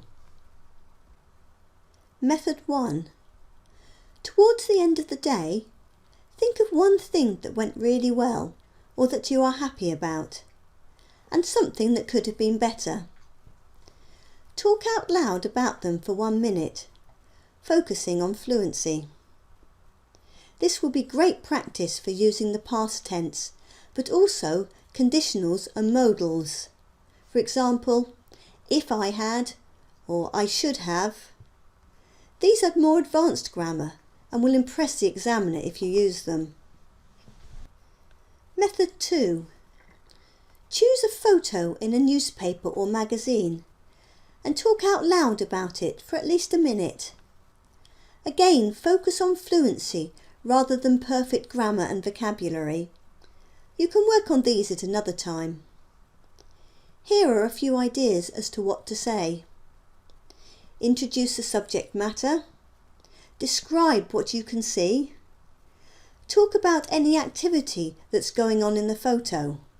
This would be the present tense. Guess what might have been going on before the photo was taken. This would be the past tense. And suggest what might happen next. You'll need to use the future tense for this. If you vary the type of subject matter you choose for this activity, you'll be practicing a wide variety of language. For example, choose a picture of a beautiful room or landscape one day and a topical news item the next. Record and play back your talks to assess your fluency. It will very quickly begin to improve. Tip 9. Work on your pronunciation. Pronunciation should perhaps have come top of our list of IELTS speaking tips. Why? Because if you have poor pronunciation and the examiner can't understand what you're saying, they have no way of assessing your English language skills. You won't be expected to sound like a native English speaker. Indeed, many nationalities speak English, and each has their own accent and slightly different ways of using intonation. What you will be assessed on is how easily the examiner can understand you and how well you pronounce the key sounds of the English language. Pronunciation is generally the last skill that English learners master, so the requirement for a high band score, say band 7 and above, are actually quite low. Having said that, any small improvements you can make will increase your marks. Use these 4 methods. First, listen to spoken English every day. There are many ways to do this. The IELTS resources page on my website has links to lots of free resources that I recommend for listening. Podcasts and radio shows are better than TV and videos because you'll only be listening to the language rather than being distracted by the visuals. You'll find spoken material on almost any subject you can imagine. Second, really focus in. Record short extracts from these sources and replay them over and over again so that you can study and copy the stress and intonation. Third, when you learn new words, make sure that you learn and practice their pronunciation as well. All good online dictionaries have an audio button so that you can hear the words spoken, as well as seeing the phonetic transcription of how each word is pronounced. I especially recommend the Cambridge Online Dictionary. I've also added audio tracks to all my topic vocabulary pages so that you can hear the correct pronunciation of all the words and phrases. Fourth, identify common L1 errors. It can be really helpful to identify the common pronunciation errors in your native language, known as your L1 language, so that you can focus in on them, or at least be aware of where the key pronunciation challenges may lie. Just Google the phrase, common pronunciation mistakes in English for speakers. Insert your own language in the space. You should find several websites that list common errors in your native language. This is one of the best tips for improving your pronunciation that I can give you. That brings us to the end of our top 9 IELTS speaking tips. Do read all the pages I've directed you to. They'll help you with everything I've talked about and are also packed full of additional tips. I've covered lots in this video. Now it's up to you to put it all into practice and move closer to getting the IELTS score you want. Thanks for listening and goodbye for now.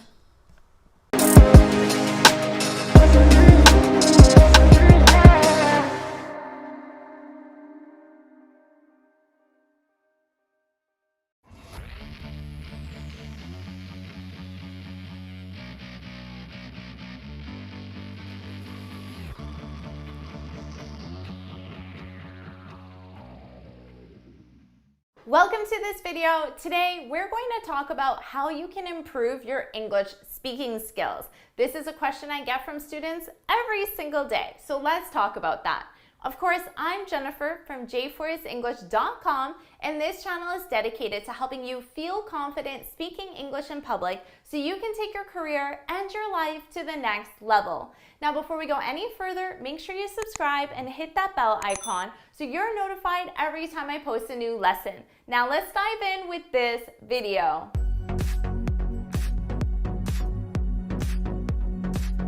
So let's talk about how you can improve your English speaking skills.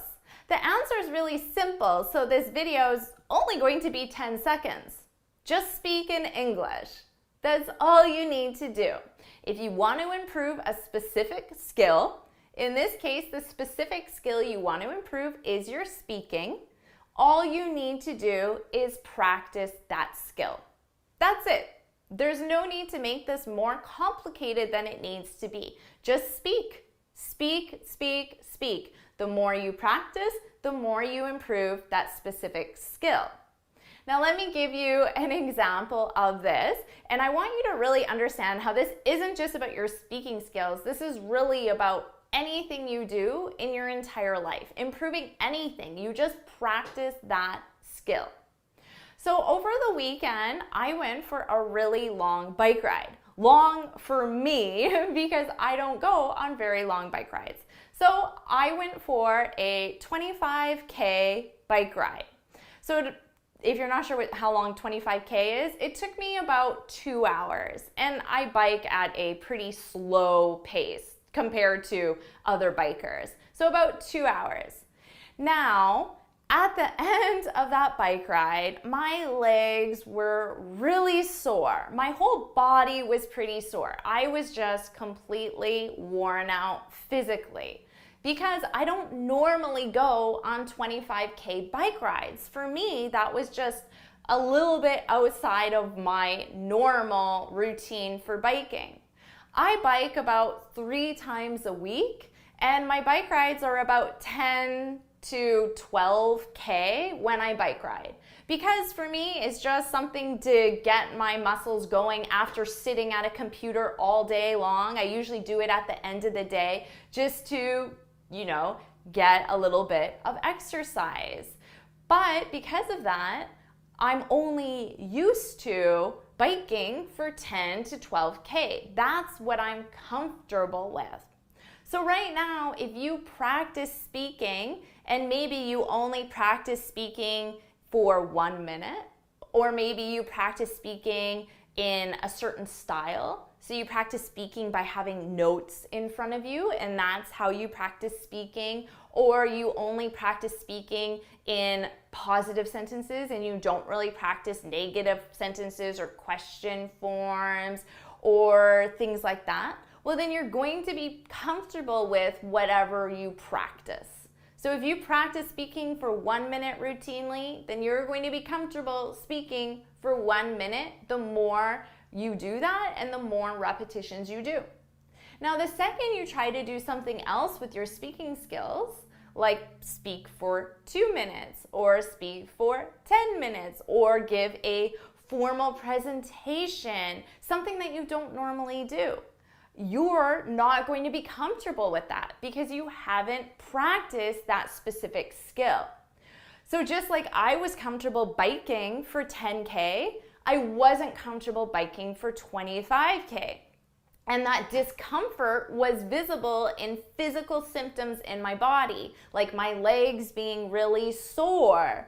Now, your discomfort, if you try to go from 1 minute speaking to 10 minutes speaking, your discomfort is probably going to be more emotional, probably a higher level of anxiety, a higher level of fear, or things like that. It probably isn't the physical symptom that I had with biking.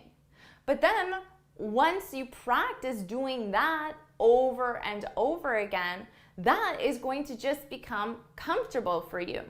So if I started biking 25K a day, and maybe I did that 3 or 4 times a week, and it just became a normal part of my routine, I would be comfortable biking 25K. And my muscles would no longer be sore. Maybe it would take me 1 month, probably. I would estimate about a month of biking 25K 3 to 4 times a week for 4 weeks. I think after that, at the end of that month, my muscles would adjust. I would develop more muscle mass and my body would adjust to that new bike routine. So same with you. If you try to do something different with your speaking, speak longer, speak in more complex sentences, speak in a different style, it's going to be awkward, uncomfortable, and you'll probably have some emotional symptoms as well until you have enough repetitions for that to become just more comfortable for you, part of your routine. You need to practice that specific skill enough until you're comfortable with it. Now, of course, you probably want to take it in gradual steps. You wouldn't go from never biking at all to biking 25K. That's just not a smart thing to do. Your body is not prepared for that, and probably it's going to be a really negative experience for you. Now, same thing. You don't want to go from not speaking at all to giving a TED Talk, or to giving a formal presentation in front of your colleagues, or to going to a job interview. You don't want to put yourself in that kind of position. You want to build up your speaking skills, give yourself enough practice and repetition at every step of the way till you get comfortable, and then you move up. You practice that next style of speaking until you're comfortable with it, and then you move up, and you keep doing that until you get to your goal. So for a biker, I don't know, you'd probably go 5K for a beginner biker, maybe even 3K for a very beginner biker, and then to 10K, then to 15, then probably to 20 or 25. And then once you get up to a higher tolerance, you can make bigger jumps. If you're comfortable with 25, you can probably go up to 40 pretty easily, right? You don't have to go 25 to 30, 30 to 35. You can make bigger jumps. Same thing with your speaking skills. Once you get up to a certain level, you can make bigger jumps because your ability is at that higher point. But at the beginning stages, you need to make slower jumps, slower improvements until you build up enough skill to make a bigger jump. But all you need at every step of the way is more repetitions, and you need to expect that it isn't going to be comfortable at each stage at the beginning. It's going to take your body time to adjust, your mind time to accept those new repetitions and build it as a pattern. And then when you have that, you can just move up and up and up, and then you're going to improve your speaking skills. You're going to do it gradually, and you're going to do it by speaking, and you're going to do it through lots and lots of repetitions, and there's just no other way to do it. So there's no big secret. It's simply just practicing whatever skill you want and giving it enough repetitions for your body and your brain to accept that as a new pattern. So that's it. You want to improve your speaking skills? Well, then start speaking, get lots of repetitions, give yourself enough repetitions before you move on to a more advanced level. And remember, at the beginning stages, your improvements are going to be slower, but once you build up skill, you can make bigger jumps. So if you found this video helpful, please hit the like button, share it with your friends, and of course, subscribe. And until next time, happy studying.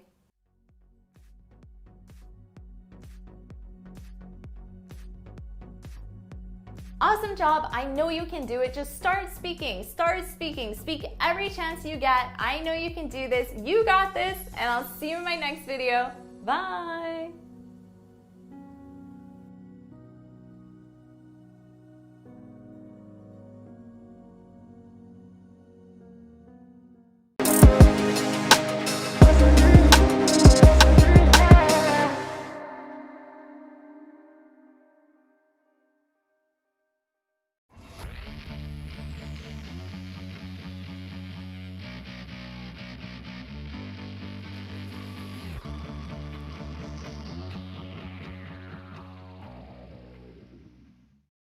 How to find a job. 1. I was wondering if you could help me use the Student Job Center. There are many ways. What kind of job would you like? I want to work in a restaurant. Fine. Will you need part-time or full-time work? I want to work part-time. Fine. The two best ways are to use our local listing binders over there, or you can use the computers with the internet job listing sites. See them over there?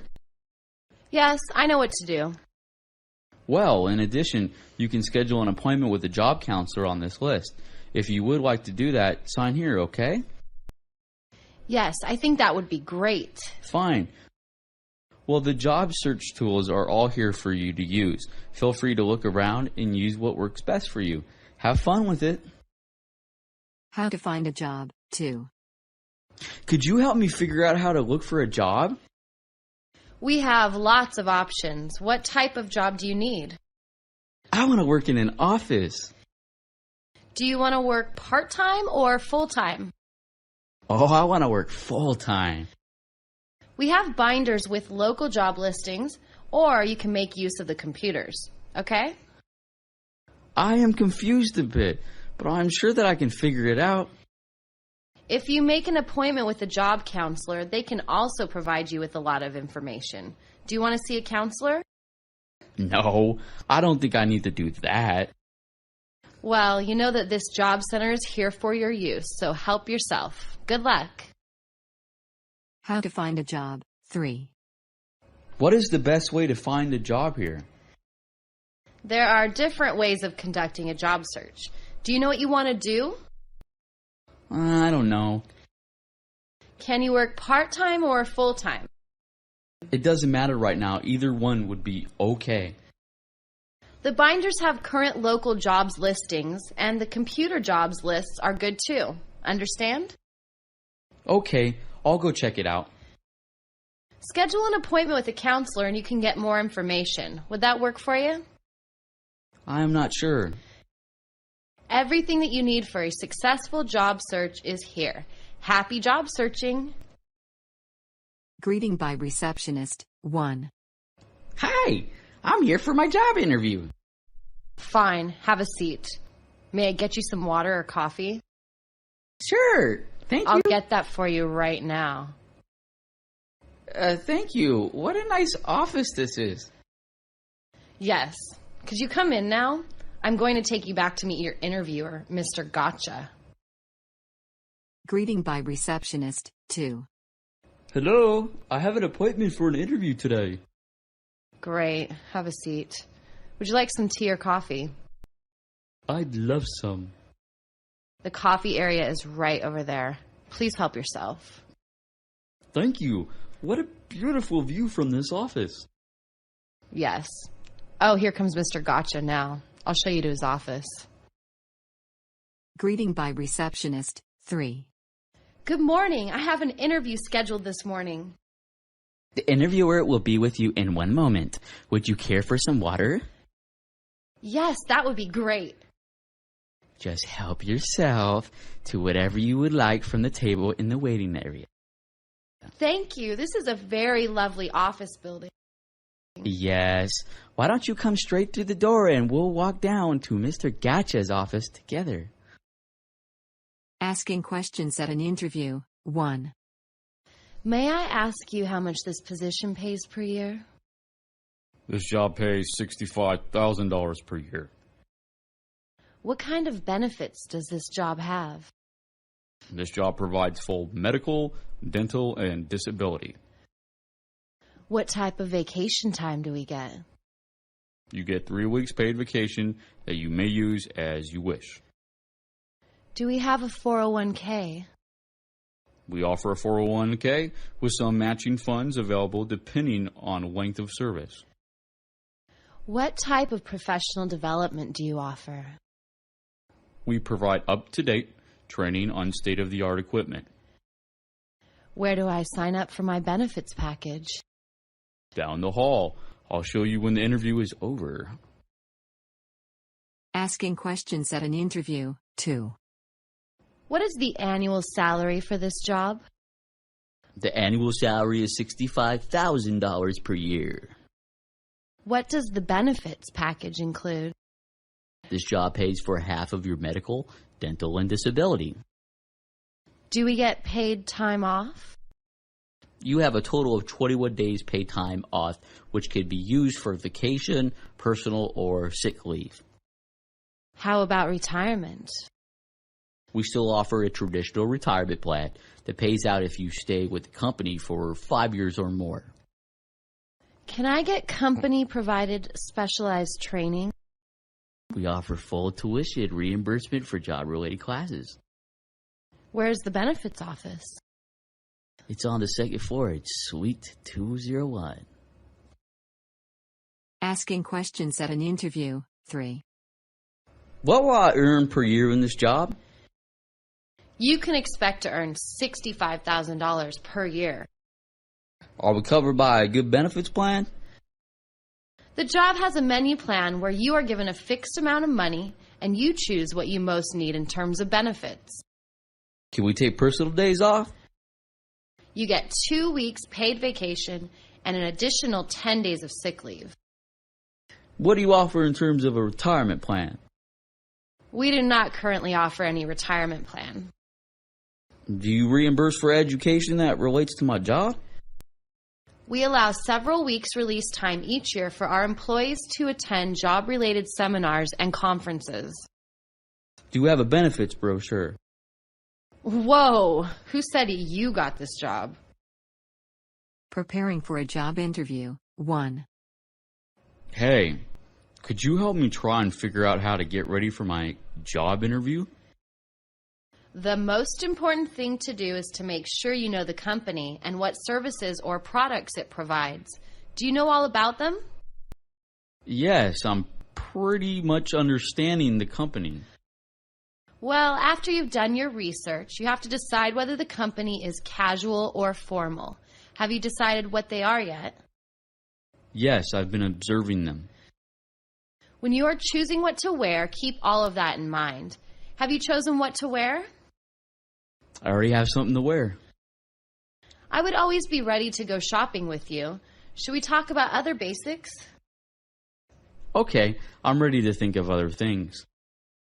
You need to make sure you arrive on time, smile, be pleasant and friendly, look the person in the eye, and answer all questions to the best of your ability. You'll do great. Preparing for a job interview. 2. I'm not sure what to do to get ready for my job interview. Make sure that you understand the company. Do you understand what it is that they do? No, I probably need to do some more research. When you finish your research, it will help you figure out whether your company is rigid in philosophy or kind of more relaxed. Does that make sense? I think that their attitude is rather casual.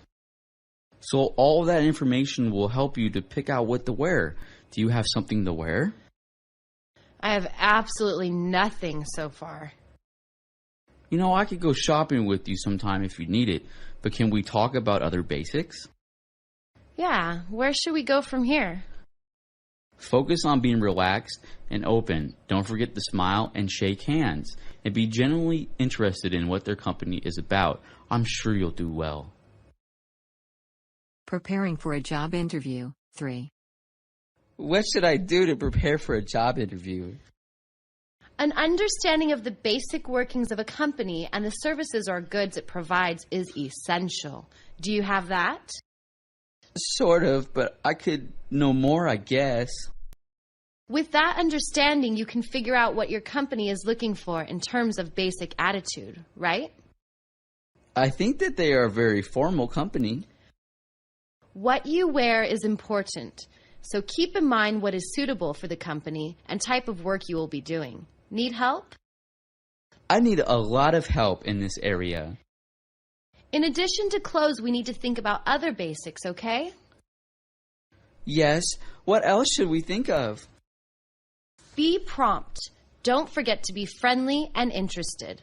Listen carefully and listen to what they are really asking you. You'll be a hit.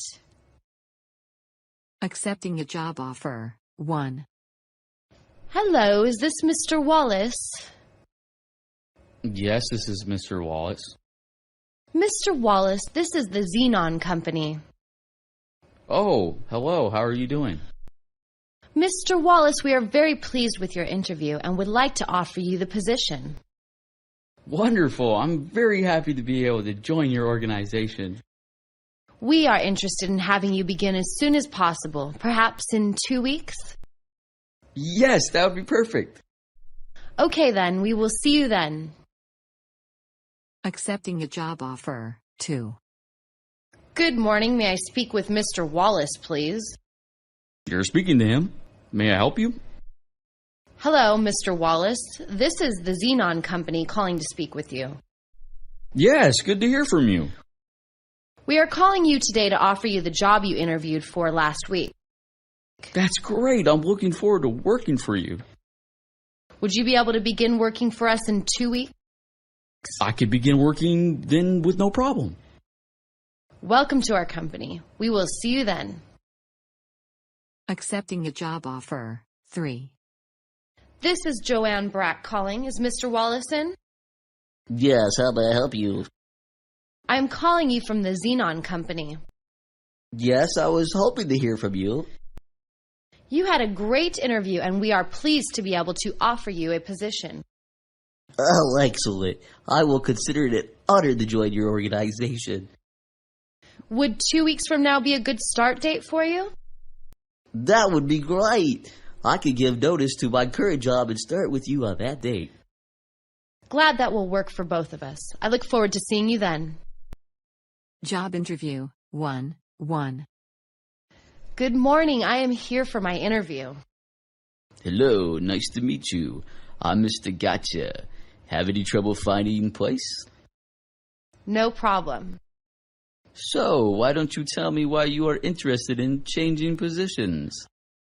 Unfortunately, our company is shutting down due to the economy. What would you consider your strengths? I am probably best at researching for marketing purposes. What is your biggest weakness? I tend to get bored easily and so love to keep myself challenged. We have a position where that could work out well. Job interview 1-2. Hello, thank you for taking the time to interview me.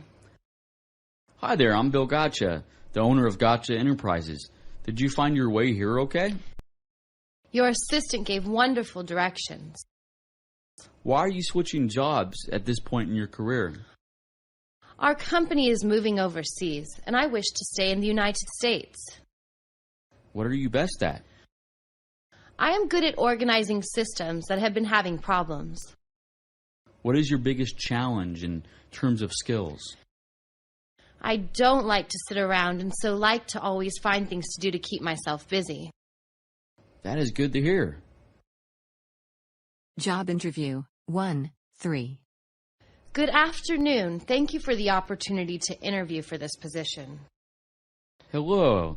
Have a seat. I'm Bill Gotcha. I am assuming you found your way here with no trouble? Actually, I am very familiar with the area, so there was absolutely no problem. I am curious as to why you want to leave your current employer. I am interested in switching fields. Do you feel that you are exceptionally good at anything in particular? I am good at pulling together teams of people to accomplish a task. What are you not good at? I am impatient with myself at times, and am hard on myself. We appreciate hearing that about you. Job interview 2-1. Good morning. Thank you for the interview. No problem. Now, do you prefer working with others or flying solo? Actually, I enjoy both. So, what is most important to you in a job? Do you need job security or professional growth and a chance to advance? I need job security. Would you be able to relocate? I am open to relocating. What are your annual salary requirements? I need at least $75,000 per year. I'll keep that in mind. Thank you for coming in today. We'll be in touch. Job interview 2-2. Thank you so much for interviewing me this evening. Happy to meet with you. Now, do you prefer group projects? I like to work alone on some things and then bring those things to the group. Do you value a steady job more or one that offers a chance to move ahead? I want to grow in my job and move ahead. Could you work for us in another state if need be? I need to stay in the area because of my family. How much do you need to make per year? $75,000 per year. Yikes! Thanks for your interest in this job. We'll be getting back to you. Job interview 2-3. Hello! I really appreciate the opportunity to interview for this position. I was wondering if you like team projects or projects that you work on alone. I like to work on group projects that value and need each individual's contributions. Are you most interested in a good steady job with benefits or one that will allow you to quickly advance? I have children, so a steady job is important, but I would like a chance to advance. How would you feel about relocating to another state? I could not relocate in the next year, but might be open to it in the future. Do you know how much this job offers per year? A minimum of $75,000 per year. Okay, well, that's all I need to know for now. If something comes up, we'll be contacting you. Asking for help 1. Can you help me plan the office party? Sure. What do you need the most help with, the food or the entertainment? I need help with food. Okay. Well, let's coordinate our efforts. Should this party be formal or casual? I think it should be casual. I agree. Next, we have to decide on food. We have a choice of Chinese or continental cuisine. Which one should we have? I would prefer Chinese food for this party. Perfect choice. For music, should we have a live band or a DJ? I think we should hire a live band. Okay then. Well, I will work on my part and get back to you with my progress on Friday. Asking for help, 2. I need help with the office party. Yes, of course. We could split it. What part would you like to do, the food or the entertainment? I have no idea what the entertainment should be.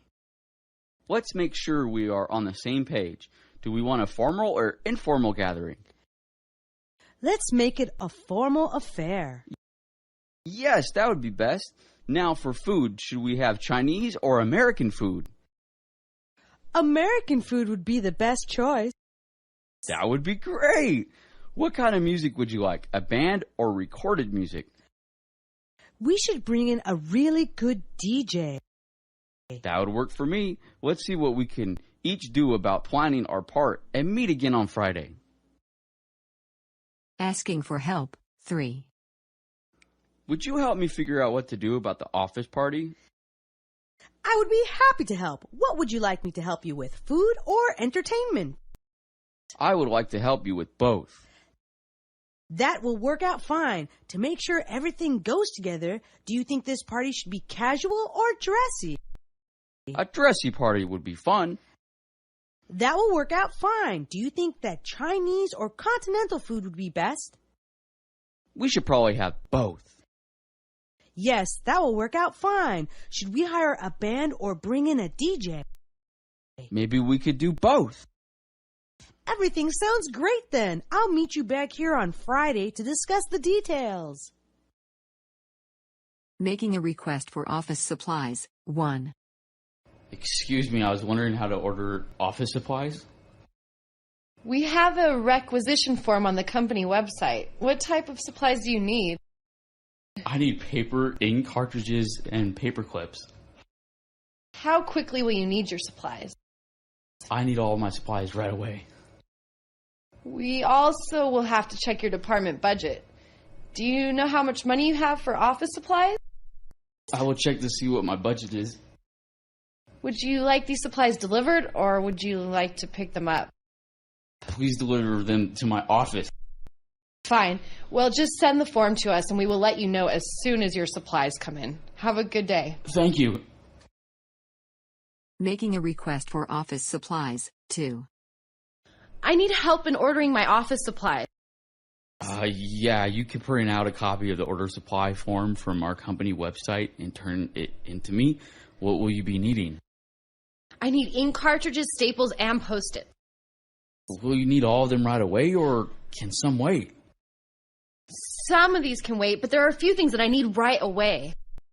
You can only buy supplies that you have a budget for. Do you know what your budget is? We have plenty of money for office supplies. You can pick these supplies up or they can be delivered to your building. Which would you prefer? I want to pick them up. Well, just finish the request and we will contact you when the supplies come in. Have a good day. You too. Making a request for office supplies, 3. How do I order the office supplies that I need? Fill out this form with whatever you need. What do you need the most? I need many things. I can get a few of them right away, but might have to order some. I can wait a few days for these items. Make sure that you have money allocated for these supplies. How much do you have for office supplies? I don't think we have very much money for supplies, but we have a little. Would you like them delivered to you, or can you come get them here?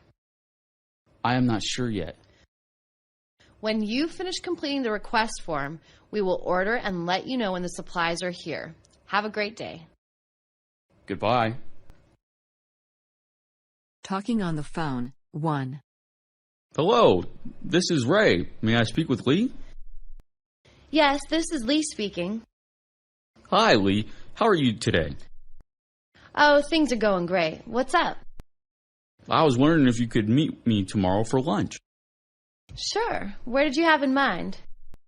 I was thinking of Joe's in the Village. I love that place. Sure, let's go there. Fine then, I'll meet you around 12. I'll see you there. Look forward to it. Talking on the phone, 2. Good morning, this is Ray speaking. Is Lee in? Hi, Ray. This is Lee. Good morning, Lee. How's it going with you today? Things are wonderful. What can I help you with? Could we meet for lunch tomorrow to discuss the new project? That would be great. What restaurant did you have in mind? We could go to Lozano's downtown. That would be perfect. It's a nice, quiet place to meet. I'll see you then around 12 then. I'm looking forward to meeting with you. See you then. Talking on the phone, 3. Hi, may I speak with Lee? This is Ray. Lee here. Lee, I thought that was you. How's it going? I'm doing well. How can I help you? I would like to treat you to lunch tomorrow so I can get some suggestions from you. Sounds like a plan. Where would you like to meet? How about the new Chinese place next door? Yes, that would work well for me. Okay, I'll join you around 12 for lunch then. It's a go then. See you there. How to do a timesheet, 1. Can you help me with my timesheet? Sure, I can help you. Do you know where the timesheets are kept? No, I don't know where to find one. Well, once you get one off the shelf over there, you first put your name on it, okay? Yes, I can do that. Now you have to fill in the hours in the blanks and total the hours for the week. Do you know how to use military time? No, I don't know what that is. Okay, so we just start counting hours at midnight and record it. Show all minutes as a dot and then write down how many minutes, okay? Yes, I understand to do this. After your total hours, you make sure you sign it and turn it into your supervisor. That was easy. Good luck and let me know if you need any help later on. How to do a timesheet, 2. How do we do timesheets here? They are actually fairly straightforward. Do you know where the blanks are kept? Yes, I already have one. Okay, well after you take one out of that second drawer, you put your name on the top. Do you see? I am kind of confused. Next, you fill in all of your hours for each day and total them. Do you know how to show time on a 24-hour clock? I'm not quite sure. Midnight is 0, and when you put the minute in, make sure that you show them with a dot followed by the minutes. Do you understand? No, I have no idea what you're talking about. It's easy. Just write in the hours, total it, sign it, and put it in the box. Thanks for your help. Try it, and if you can't do it, one of us always can help you later. How to do a timesheet, 3. I need help with my timesheet. Okay, no problem. Have you found the blank ones? Yes, I have seen them. Yes, well, put your name on it after you've downloaded it off of the company website, okay? Yes, I understand what to do. You fill in the hours and then total them for the week. Have you ever used a 24-hour clock? What? Huh? So after you noted the hours, starting at 0, which is midnight, just write down the minutes as a dot followed by minutes. Get it? Huh? What? Just make sure you show your total, sign it, and turn it in. I thought you said this was easy. You are a quick learner. I don't think you'll have any trouble with this. Offering help, 1. I was wondering if you needed any help on your new project. Sure, that would be great. Are you good at writing, or would you rather do the computer work? I'd like to help with the computer work. Great. We're going to be working in teams of 3. Are you okay working with others? Yes, I like working like that. We will begin next Monday. Would you be available then? Yes, I can be there. Well, if you could send me your basic background information before next Monday, it would be very useful.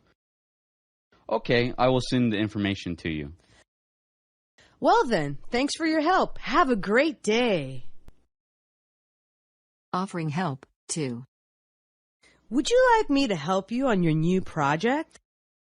I would love the help. Would you prefer helping with the writing part, or is programming more your thing? I would enjoy helping with the writing portion.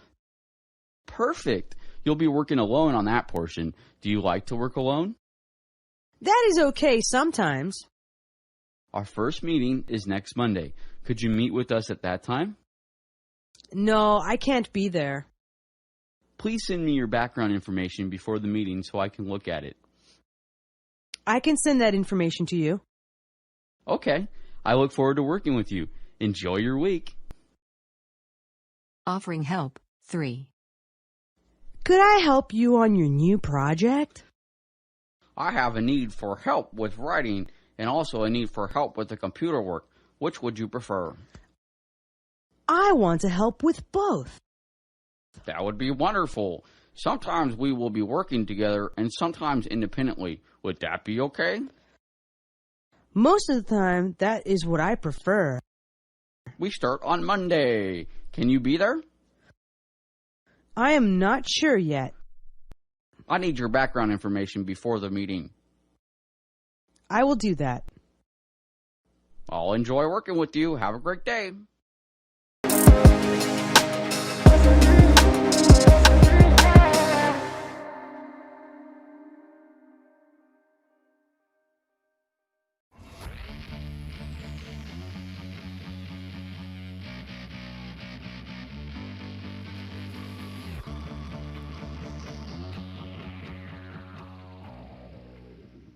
Improve your speaking skills. We will give you some tips for giving presentations, asking questions in class, and taking opportunities to speak in everyday life. Speaking in front of others is something that many people feel anxious about, especially if English is not your first language. However, there are some things you can do to help minimize your anxiety and to improve your speaking confidence. Perhaps one thing that makes you anxious is giving an oral presentation, a common type of assessment at university. Successful presentations depend on two things: content and style. Let's look first at content. Basically, you need to make sure you understand your content and know it well. You should be able to speak about your topic without slides or notes if necessary. This does not mean memorizing your presentation word for word, but you should know your topic so well that you could speak about it spontaneously, or if you were asked questions at the end of the presentation. Also consider the order of the information in your presentation. Your content should not jump randomly from one topic to another, so you should develop an outline of your content, like you do when writing an essay or a report, to keep your presentation logical and easy to follow. It is important to check the task and criteria that your lecturer or tutor has set, because tasks can vary. But here is a common approach to presentation content. 1. A hook, to grab the audience's attention, for example, a story or question. 2. An introduction of the presenters and the topic. 3. An outline, the subtopics to be covered. 4. The content as per the outline. 5. Question time, and the close, where you thank the audience. Getting the content right for your presentation is always essential, but your presentation style is also important because you need to be able to communicate your ideas in an interesting and impactful way. Now let's look at how to develop a successful presentation style. Firstly, learn by watching others. Watch your lecturers and tutors and also classmates who speak English well when they present. Secondly, before your presentation, you need to practice, practice, practice. A great way to do this is by recording yourself on your phone. Then listen and reflect. Are you easy to understand? Do you correctly pronounce the technical or discipline-specific words? Do you speak at the right pace? Do you project your voice? Do you keep to the time allowed? If you keep these recordings, you can compare them later to see if you have improved. Finally, try to be enthusiastic about your presentation because your audience will respond to your approach. Make sure you share eye contact around the room and be aware of your body language and where you are standing. Everyone in the room needs to feel that you are speaking to them. Don't mumble or speak in monotone, or your audience will lose interest.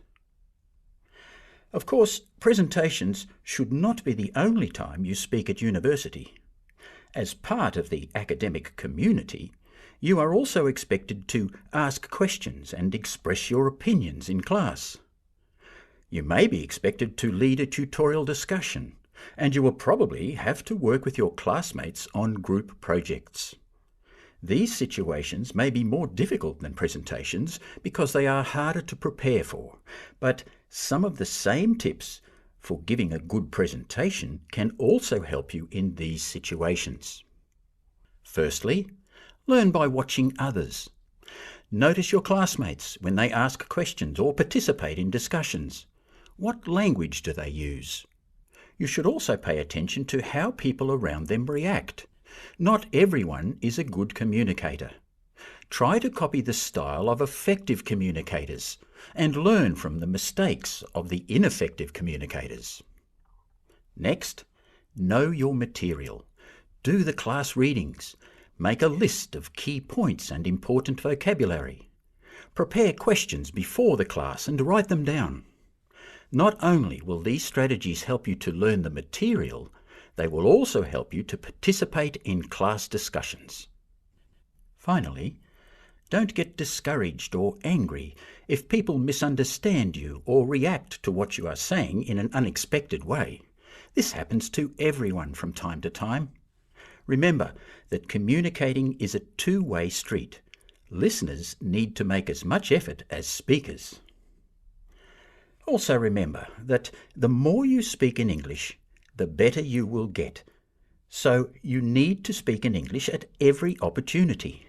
This means both at university and away from it in your everyday life. If you are an international student, you may have housemates and friends from your own country who share your language and culture.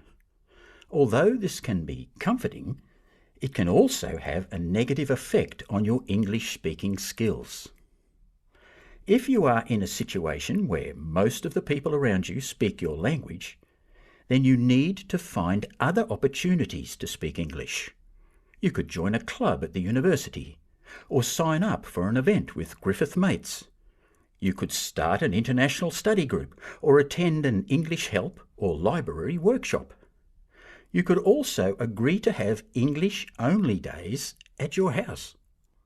If you increase the amount of time you speak English every day, you will start to see an improvement, not just with your speaking skills, but also with your reading, writing, and listening skills as well.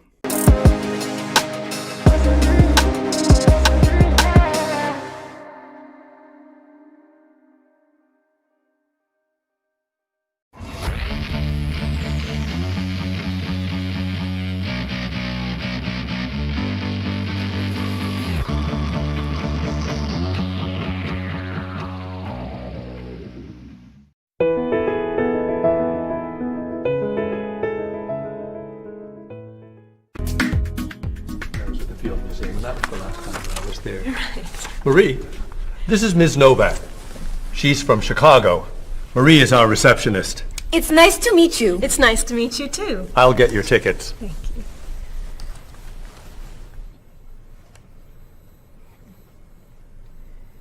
You look very familiar to me, Marie.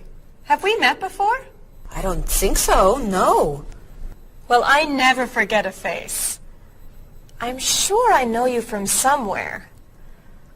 I don't look familiar to you. I'm sorry, no. I know. We met in Chicago. You were a waitress in a restaurant near the Art Institute. I've never been to Chicago. Oh. Have you ever driven a taxi in Egypt? No. Oh, you were the pilot on a small airplane in China. You flew me over the Great Wall. No.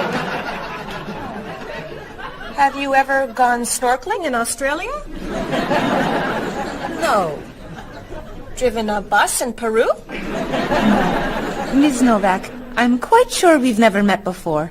I came here only a year ago from Paris. Paris? Well, my sister Katerina lived there for a year.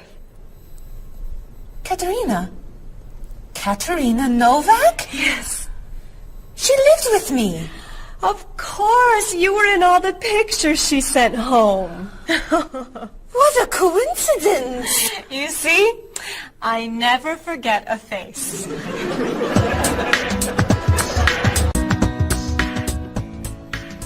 I have your tickets. Oh, thank you. Did you know that Marie knows my sister Katerina? Really? It's a small world, isn't it? So, are you going sightseeing before you leave? No, I'm going back to the hotel to read. What? You're visiting our great city and you're not even going to see it? I've come here once a month for 8 years. I've seen it all before. I'm sure I can think of something you haven't seen. I think you're wrong. Have you visited the Riley Museum of Art? 20 times. Have you ever been to the top of the Olsen building? Just last month. Have you eaten at Andre's Cafe? Twice. Ever been to Cold Beach? Yes. Seen the City Opera? Yes. Toured the Japanese gardens? Yes. You can't have done everything in this city. I'm afraid it's true.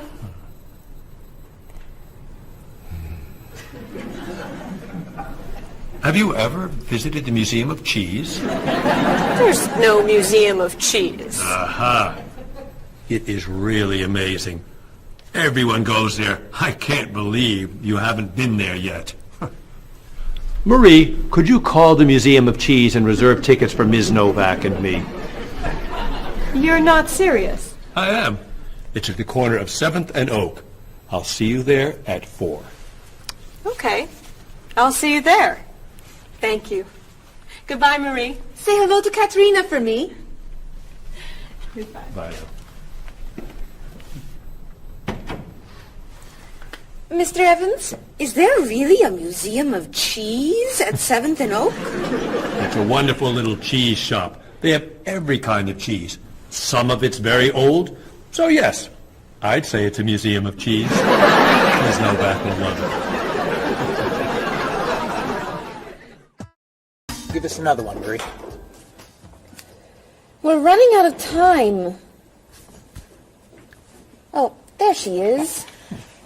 I'm sorry I'm late. I couldn't find a parking space. Have you been here long? Since yesterday. But it's no problem. The waiter brought us food and we slept on the floor. Have you chosen a movie yet? We've been trying. Unfortunately, these guys have seen almost everything. We like the movies. What about the action film, The Last Train to Hong Kong? Where's this train going? Believe me, we'd rather not know. We're going to Hong Kong, aren't we? Rather stay here and fight the 100 men? No, but I've always wanted to see Hong Kong. Look out! We've been doing this for a half hour. That looks a little too violent for me. What about On the Bridge? I hear it's great. You're late, Frederick. I'm sorry. And I've waited for you for so long. got stuck in traffic. For 2 years? Very romantic. How about the horror movie, The Hand? I've just returned from the train station. Have you seen anything lately? No. We should go inside. Good idea.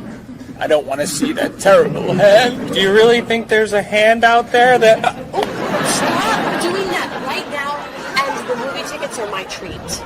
Deal! I'm not buying you popcorn. Oh, come on. So, what do you want to do? Hey! Isn't that David Doolittle, the famous British actor? You're right, it is. Let's go say hi. No! What are you doing?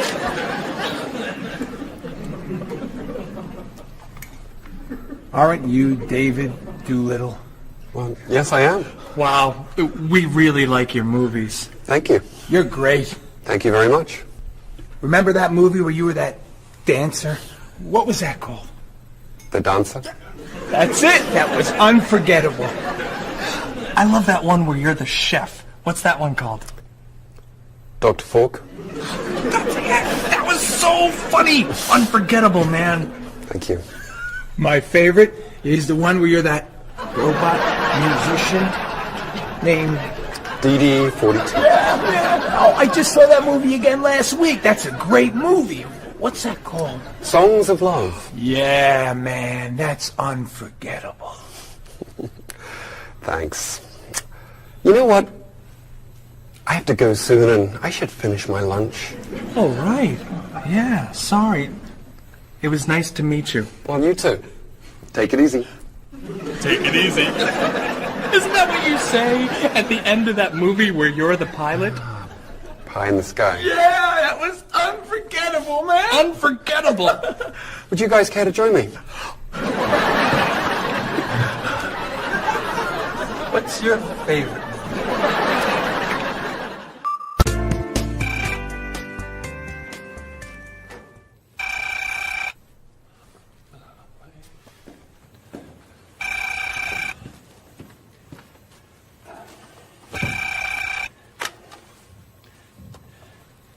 Hello, Top Notch Travel. One moment, please. Hello, Top Notch. Just a moment, please. Top Notch. Hold, please. Hello? Hi, Mrs. Beatty. Cheryl? I'm afraid Cheryl's not here. You're not satisfied with your hotel? No bellman. I'm sorry. Cheryl will call you back. Okay. Goodbye. Hello? Yes, hello, Mr. Rashid. Cheryl's not here. Can I take a message? You want a cheaper hotel in Budapest? A hotel without breakfast is okay. Very good.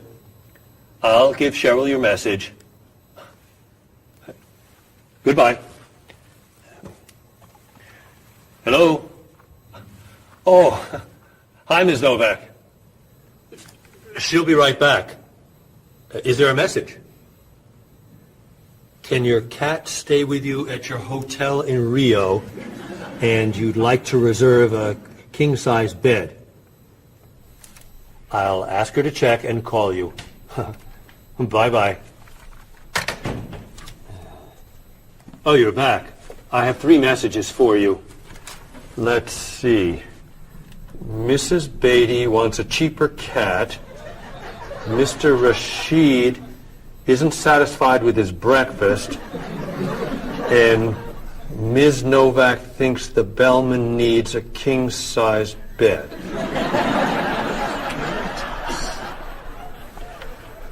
They'll explain it all to you. What?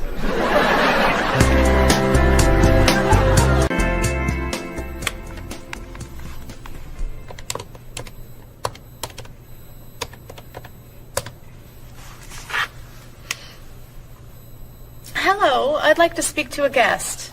Mrs. Beatty in room 514. Thank you. Hello? Hello, Mrs. Beatty.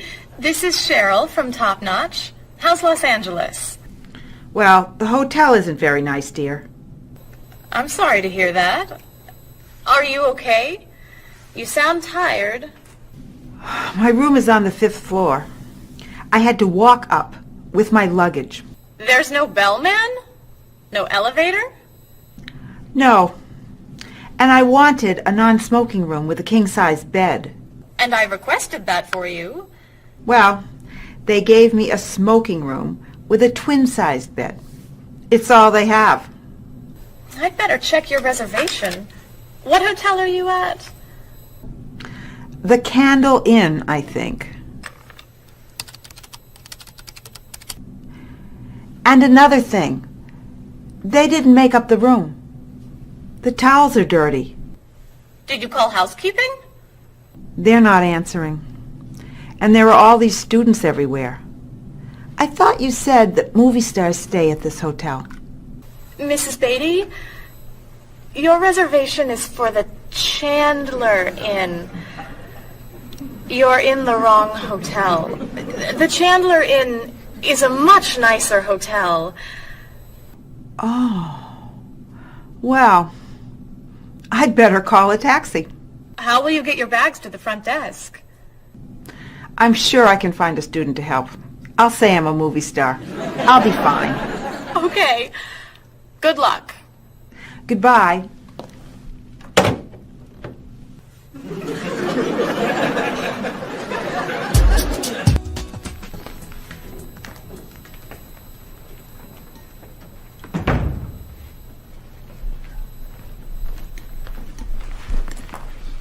Hello?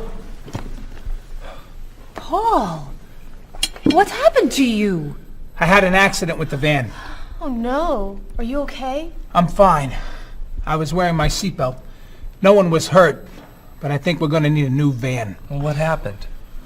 I was driving on 6th Street, and there were a lot of fish on the road. A lot of what? Fish. Why were there fish in the road? I don't know. Anyway, I tried to turn, but I had a problem with the steering wheel. The steering wheel broke? No. It came off.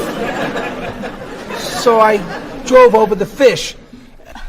The fish made the road slippery, so when I tried to stop, I hit a parked car. Oh, no. I'm not finished. The car behind me was tailgating, so he hit me. A car on the opposite side of the road hit a stop sign. The stop sign fell and smashed my hood. Oh no. Then, worst of all, when I got out to look at the damage, a piano fell on the van. What? Where did it come from? I don't know, but the van does not look good. The bumpers are damaged, so is the hood, the doors won't open, the windows won't close, the engine's not working, the headlights are smashed, the horn won't honk, and it smells like fish. Are there any parts that are okay? The steering wheel still looks good. Great. All we need is a van to go with it.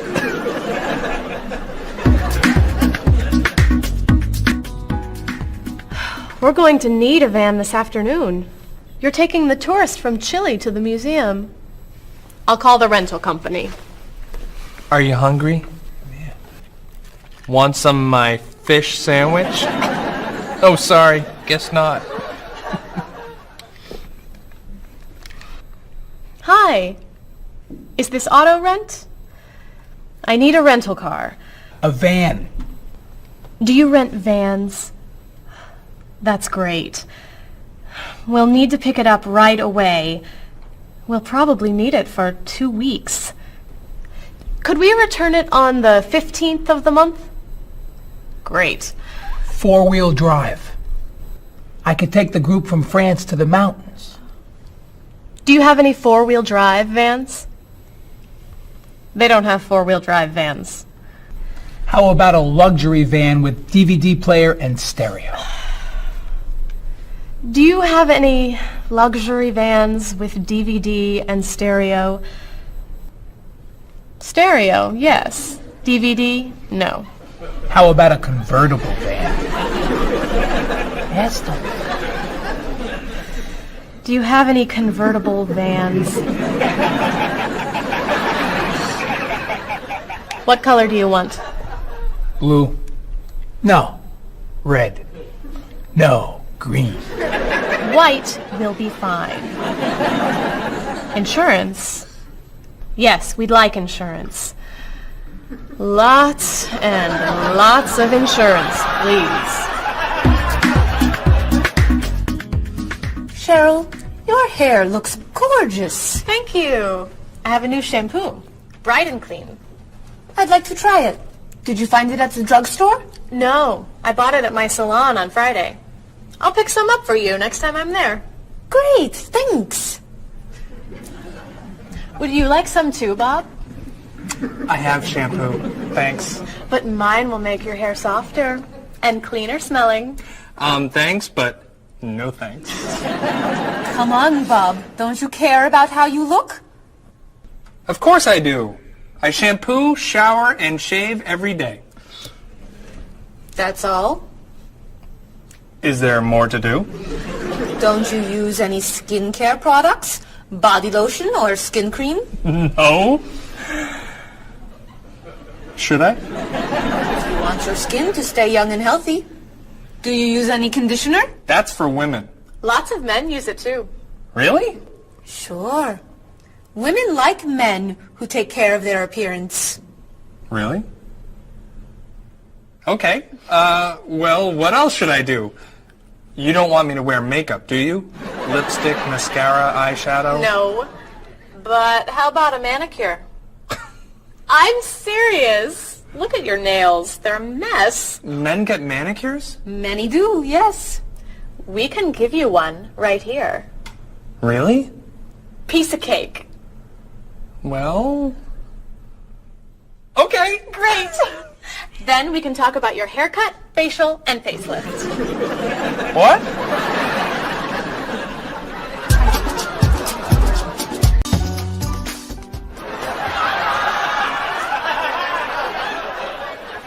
What is this stuff on my face? It makes your skin soft and smooth. It tastes terrible. Oh. Sorry. I can't believe you cut my hair. And what'd you put in it? Some hairspray. Hairspray? Not much. You'll like it. There. Wow! My nails look great. Could I get a pedicure too? No. My hair looks great too. See what a little personal care can do. Wow! Thank you so much. You know, it's customary to tip the person who gives you a haircut. How do I look? Good. You look really, really good. You look amazing. Then let's get pizza. My treat. Great! You can never tell anyone about this. Especially the facial. Deal. Now, when can I get an appointment for another manicure?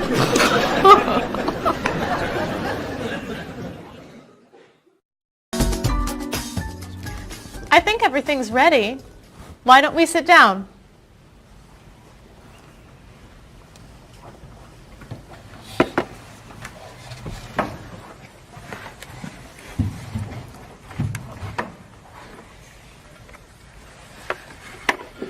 This smells so wonderful. What are we having to eat? There's roast chicken, baked potatoes, salad, broccoli with garlic, red cabbage, and rice. Help yourself, everyone. Wow. That's a lot of vegetables. Vegetables are very healthy for you. Mr. Evans, would you like some chicken? Just a little, thank you. I'm not a big chicken eater. How about some potatoes? I'm sorry. I'm avoiding potatoes.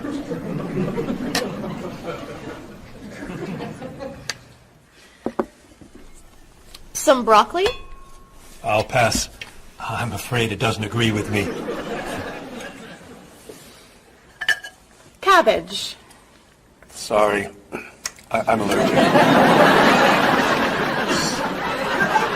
Mr. Evans, I'm so sorry. There's very little here for you to eat. I'm crazy about rice. Well, then, pass the rice, please.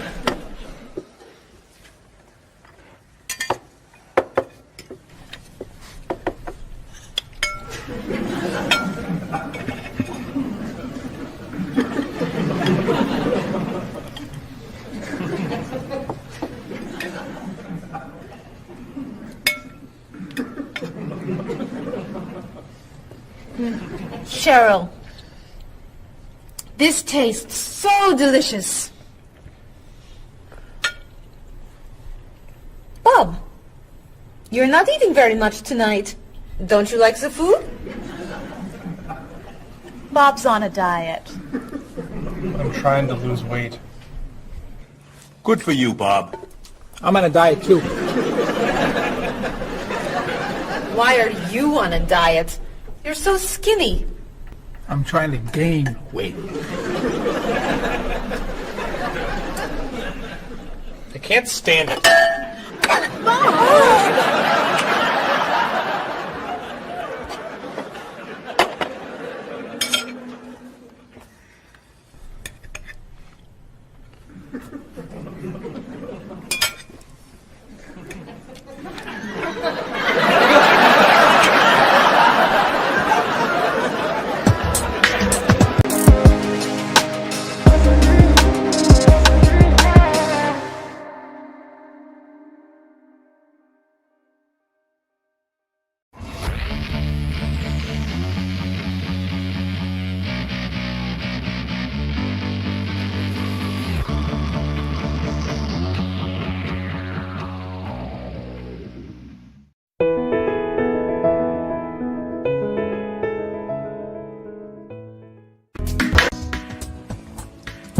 Cheryl, that was fantastic. The rice was terrific. Cookies, anyone? Yes. One, please. I'll take 2, thanks. Or 3. Or 4. Do you eat sweets, Mr. Evans? I used to, but I can't anymore.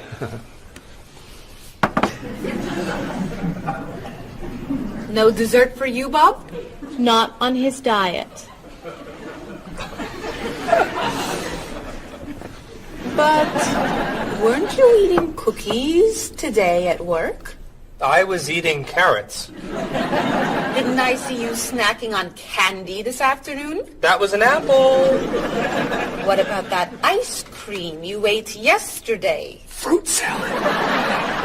My mistake. These cookies are terrific. If you like the cookies, you'll love this cake. Oh. Would you eat some strawberries, Mr. Evans? Strawberries are my passion. Really? I'd eat strawberries on anything. Cereal, pasta, even rice. I'm crazy about chocolate cake. I can gain weight with every bite. I think I'll have a cookie. Bob, could you pass the... Oh. Where'd they go? I have 1. I have 4. I have none.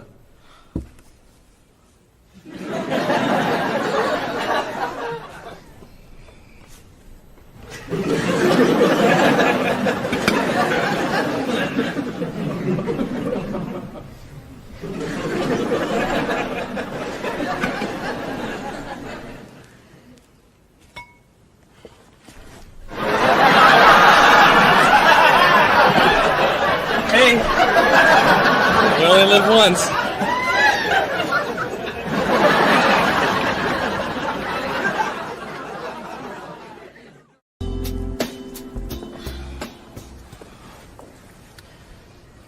What do you think about this color? What is that color? It's tomato red. How does this color make you feel? Happy. Sad. Tired. I don't feel like looking at any more colors. Quit complaining. How about this one? Happy. Sad. Awful. I can't stand looking at it. Do you plan to do this all night? This one. Be sure to look carefully. Sad. Happy. Very, very nervous. Nervous about what? I'm nervous you're going to paint the whole wall that color. It's my apartment, Bob. Yeah, but we come here a lot. Can we discuss leaving the walls just like this? I'm tired of looking at yellow walls. Fine. Can you at least choose a color we'll all be excited about? There is no color you all like. Paul's feeling happy about everything. Marie's feeling sad about everything. And you just seem to hate color, don't you, Bob? I love color. Just not those colors. Okay, then why don't you find a color that everybody likes? What do you think of this color? I like it. I like it too, actually. I love it. I'm not painting the walls the same color as my sofa. The whole room would be green. You could change the color of the sofa. To what? The color of the walls would be a nice color.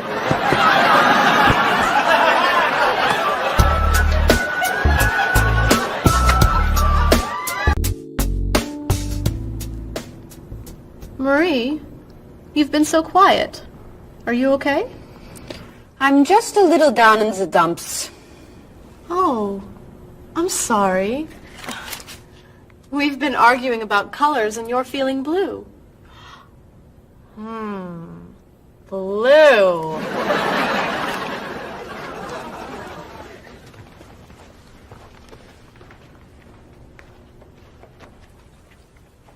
What's wrong, Marie?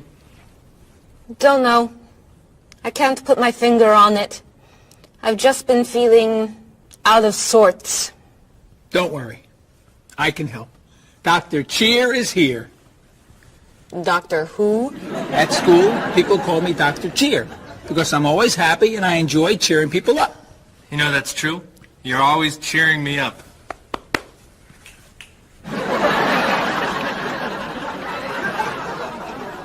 How do you do that? I practice laughing every day. Laughing at what? Nothing. I just choose to laugh. You just decide to laugh? I can't do that. It's not in my nature. How do you know? Just try. Let me hear you laugh. Ha ha. Louder. Ha ha. Come on, keep laughing. Ha ha ha ha ha ha.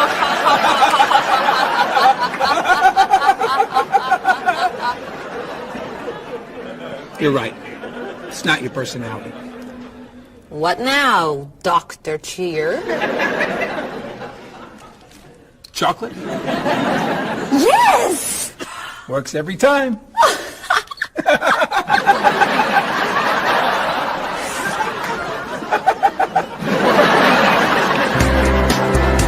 Your schedules. For the next trip? Oh, okay. Okay. Look that over. Hello, everyone. You remember Ms. Novak? Hello. Hi. Ms. Novak has just opened an art gallery here. I've asked her to find some pieces to decorate our office. She's brought some things for us to look at today. I have a painting, a sculpture, and a photograph that I think you'll like. Here's the painting. This was painted by a Russian artist that I really like. It's called Sun on the Water. The artist was inspired by looking at the sea. What do you think? I think I could do that. It's fantastic. How interesting. It's very blue. Yes. It's gorgeous. Oh, good. Here's the sculpture. It was made by a British sculptor. It's called City of Gold. Is it really gold? No, it's made of wood. It was painted gold. What do you think?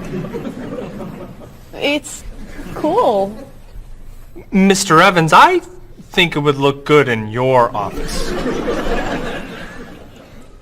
I think I preferred the painting. I'm fascinated by it. Good. And here's the photograph. It's called Winter. It was photographed in Paris. There's nothing there. It's a photograph of snow in a park. Maybe I should buy them all. What do you think? Great!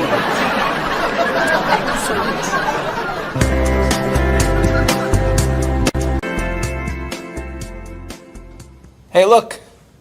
I'm an artist. Here's my latest work. It's called Office Wall. It was inspired by looking at the walls of the office.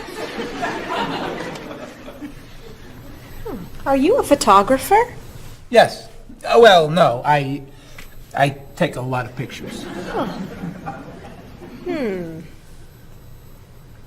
Well, I'm not so crazy about that one. But I do like what you've done here. Oh, I'm very moved by it, actually. It's a fascinating mixture of Eastern and Western traditions. You have talent. I do. I think I could sell this. Really? It's very good.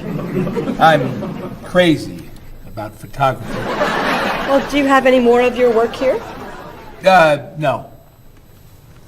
Oh. Here's my card. Why don't you bring me some pieces on Friday? Okay. Bye-bye. Bye-bye.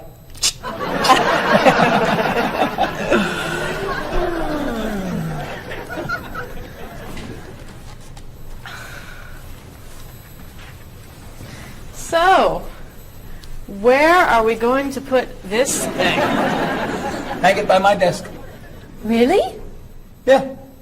As an artist, I'm really starting to like it.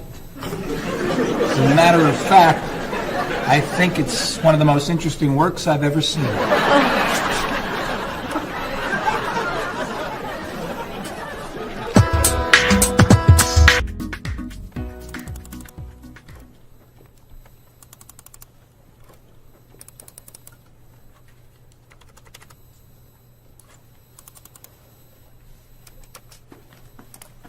Bob, can you help me with something? Sure. I'm trying to print a file, but the printer won't work. Push the green button on the printer. Why? To turn it on. It won't print unless it's on. Oh, right. Silly me. Thank you. Hey, Bob. My laptop crashed and I can't get it to do anything. I type on the keyboard and nothing happens. Stick this here. Why? To restart the computer. You sure? Okay, thanks.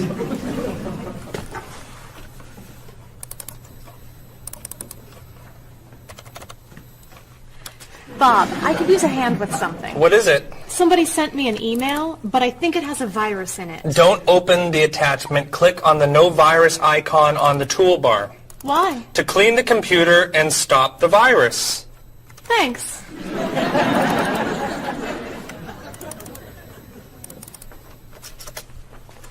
Bob, can I ask you another question? I'm sorry, but I can't get any work done with all these questions. Please, I have some very important stuff I need to finish right now. Game over. Game over. very important stuff. Game over. How can I help you?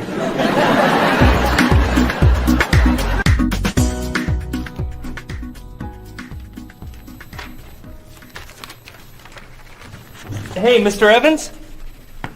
Yes. You asked me to build a website for the company? Oh, yes. How's it coming along? Well, sir, I think I need some new technology. What do you need? A new scanner. What's that? It's a scanner, sir, but it's not nearly as good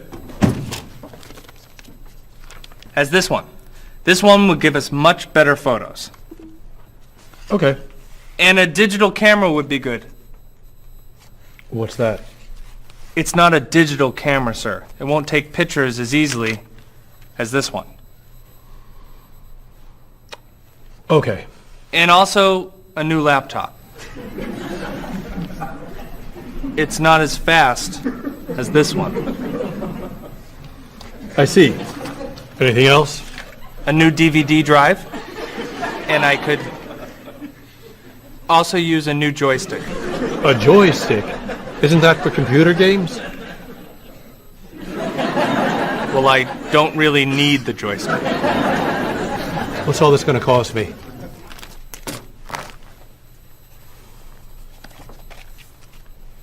Well, actually, we could do without the DVD drive. And the laptop.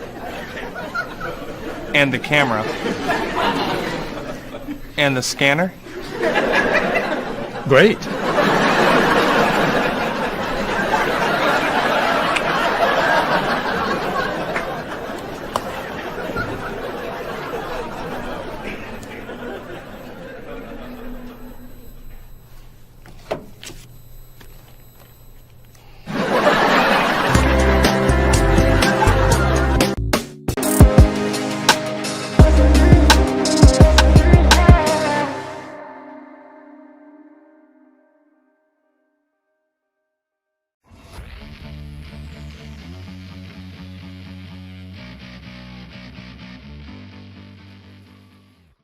Sport.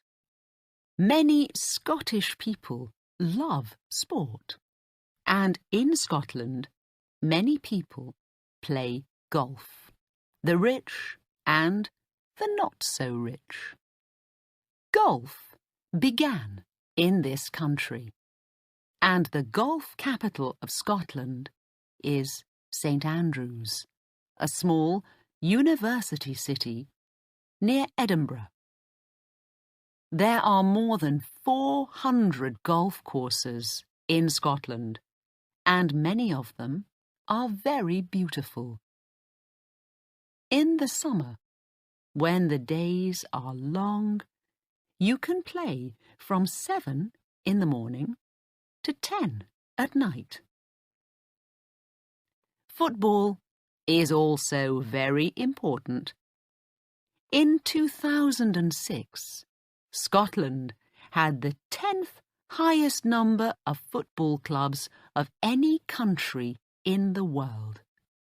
Celtic and Rangers are the biggest and the most famous Scottish clubs, but others, like Aberdeen, also do well in Scotland and in Europe. The Scots play rugby football too, and it is an important sport in Scotland. In 1990, Scotland beat England, Wales, Ireland, and France at rugby, and every year the Scots want to do this again. But now Italy plays too, so they need to beat 5 countries, not 4. Scotland's hills and mountains are good for sports too. Walking, climbing, cycling, and more. And there are lots of exciting sports on, in, and under the water, in the lochs, rivers, and the sea. You can take a kayak down a fast river, for example, or out to sea. The rain does not matter when you do these sports. Between May and September, in more than 100 different places in Scotland, people meet at a Highland Games, a festival of Scottish sports and music. You can see big men tossing the caber, listen to Scottish music on the bagpipes, and watch Scottish dancing. Not all Scotsmen have kilts, but more and more of them wear one sometimes, and lots of people wear kilts to the games. When a Scotsman wears a kilt, he is saying, "I like being Scottish." A kilt needs about 6 meters of tartan. When one of the big clans, like Clan Donald, Mackenzie, or Stuart, has a big meeting, people come from many countries. Many of them wear kilts in the clan tartan when they come. One clan in the USA, Clan Donald, has 4,000 families. Their families went from Scotland to the USA perhaps 150 years ago, but they still want to be Scottish.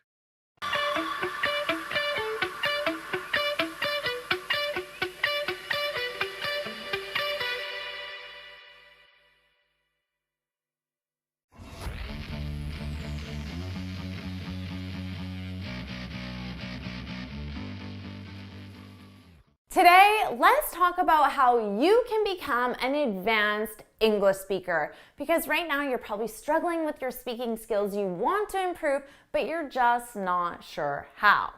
Of course, I'm Jennifer from jforrestenglish.com, and this channel is dedicated to helping you sound like a fluent, confident, natural English speaker. Now, before we go any further, make sure you subscribe and hit that bell icon so you're notified every time I post a new lesson. Now, let's dive in with this video. You want to improve your speaking skills, right? But you probably feel like you just don't know how.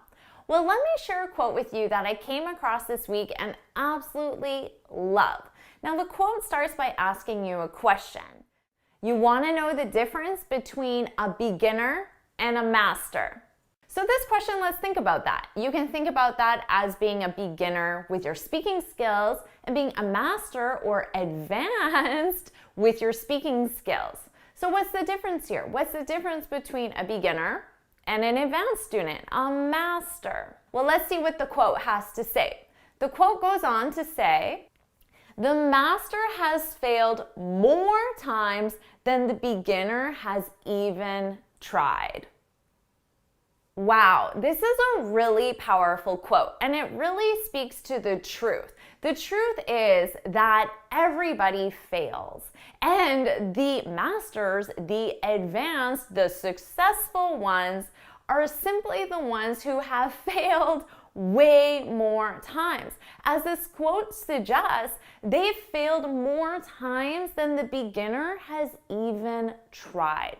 Now, I see this all the time with students saying, "I want to improve my speaking skills."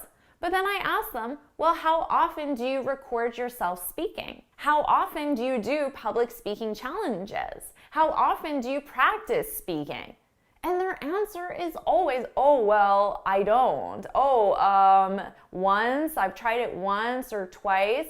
Well, you're not going to get to that advanced, that master level until you've done it over and over and over and over and over again. And in the process, you're going to fail a lot. Fail in the sense of make lots of mistakes. You're not going to like your videos or your presentations. They're not going to be very good. You're going to notice a lot of areas for improvement. But those things are necessary. You need to go through that struggle in order to get to that end result, the master result. I'm just going to take myself as an example. When I first started creating these YouTube videos for you guys, my videos were terrible because I was a beginner. Now, I'd say it probably took me at least 100 videos. 100, not 5, not 10, 100 videos to really feel confident to become a master at it. Not just the making of the video, but there's a lot of editing and processing and behind the scenes stuff that you guys don't really see at all, but to become a master at all of that. Now, I've met a lot of people who want to start YouTube channels, and here's what happens. They record 1 video, 2 videos, 3 videos, and then they quit. They don't get the result they want. They don't feel that their channel is going anywhere, and they quit. It happens all the time, all the time. And this is the same thing as the quote. The master has failed more times than the beginner has even tried. And I see this, of course, with my students a lot. Students give up. They record maybe 1 or 2 videos, they don't really like the result, and they stop.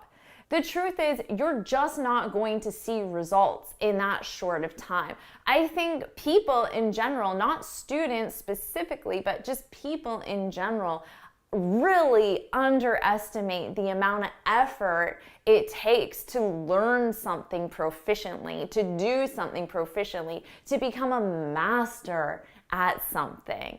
And really, the only thing that you need to do is start now, start making mistakes, learn from your mistakes, improve every single time, keep at it, be persistent, be consistent, and in the end, you'll be successful. The process is very simple. Just keep doing it. That's the process. Keep speaking. Keep speaking every day. Keep speaking. Make mistakes, make improvements, make adjustments. Keep speaking every day. The process is very simple, but most people just get discouraged because they don't see results right away and then they quit. Or the other problem is they're not willing to make the mistakes. They're not willing to fail. Students think when they start speaking, they shouldn't make mistakes, but that's absolutely not true. You should start speaking and make lots of mistakes because that's how you learn. If you're waiting for that time when your English is perfect before you start speaking, well, let me tell you the truth. You'll never start speaking because that's not going to happen. You're going to improve your speaking skills by speaking and by making mistakes. So if you want to know how to transition from a beginner English speaker to an advanced English speaker, a master English speaker, well, the process is really simple. And as the quote says, the master has failed more times than the beginner has even tried. So what's the moral of this story? What's the lesson? What's the action item? You need to start speaking now. You need to start failing. You need to enjoy the process and understand that failure is just a necessary and normal part of the learning process. So that's a great quote right there. Failure is a necessary part of the learning process. Write that in the comments. You need to understand that. And remember, in this case, failure is simply making mistakes, right? Thinking that your video isn't very good. Those are the types of failures we're talking about. So put that in the comments. Failure is a necessary part of learning. Failure is a necessary part of learning. And then you can also say, I'm ready to fail. I know it sounds really weird, but it's true. Everybody who is successful now, who's a master, has gone through this long process of failure, because that is necessary. You can't get the end result without failure. But are you ready to fail? So put it in the comments. Yes, I'm ready to fail. Yes, I'm ready to fail. Yes, I'm ready to fail. And change your mindset about failure, because I think failure is a great thing, because I recognize that failure is helping me get to my end result. So change your mindset about failure, and I think you'll enjoy the process a lot more. One more time. Yes, I'm ready to fail. If you found this video helpful, please hit the like button, share it with your friends, and of course, subscribe. Now, before you go, make sure you head on over to my website, j4english.com, and download your free speaking guide. In this guide, I share 6 tips on how to speak English fluently and confidently. And until next time, happy studying! Did you write it in the comments? Yes, I'm ready to fail. Yes, I'm ready to fail. Hey, let's fail together, because after we fail a bunch of times, we're going to reach our goals, and that's all that matters. Yes, I'm ready to fail. Put it in the comments, and I'll see you in my next video. Bye.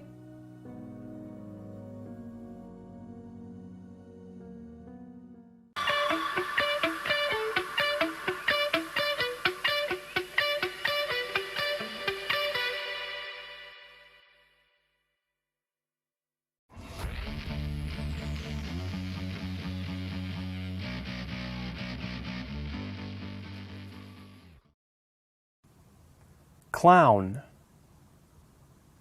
Clown. A clown is someone who often does funny things to make people laugh. Different. Different. Different means not ordinary or common, unusual. Feel. Feel. Feel is used to describe or ask about someone's physical or mental state. Gardening. Gardening. Garden means to work in a garden, to take care of the plants in a garden. Guitar. Guitar. A guitar is a musical instrument that is held against the front of your body and that has usually 6 strings, which are played with your fingers or with a pick. Homesick. Homesick. Homesick means sad because you are away from your family and home. Joke. Joke. A joke is something said or done to cause laughter. Laugh. Laugh. Laugh is to show that you are happy or that you think something is funny by smiling and making a sound from your throat. Haha. Make. Make. Make means to build, create, or produce something by work or effort.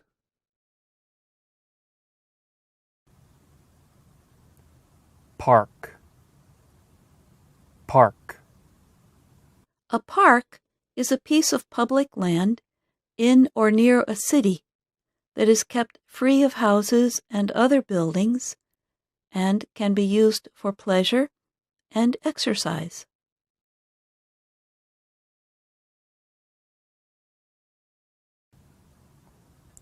Photo. Photo. A photo, or photograph, is a picture made by a camera. Raise. Raise. Raise means to keep and take care of animals or crops. Remind. Remind. Remind means to cause someone to remember something. Rodeo. Rodeo.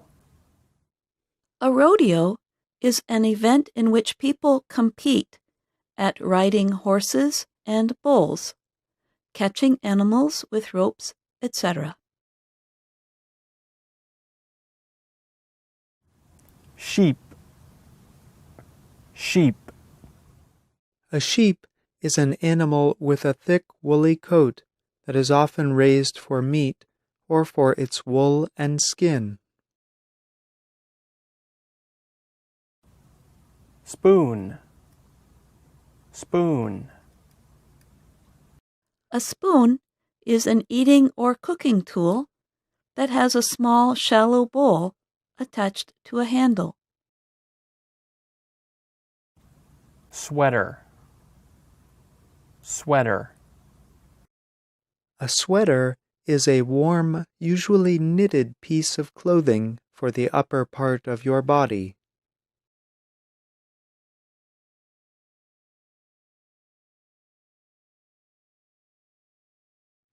When we see a friend who is sad, we can ask, "What's wrong?"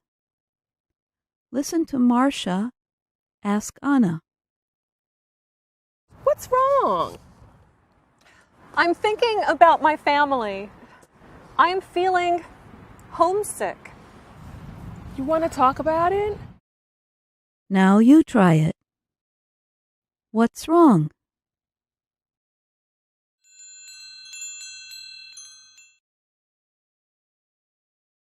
Do you want to talk about it?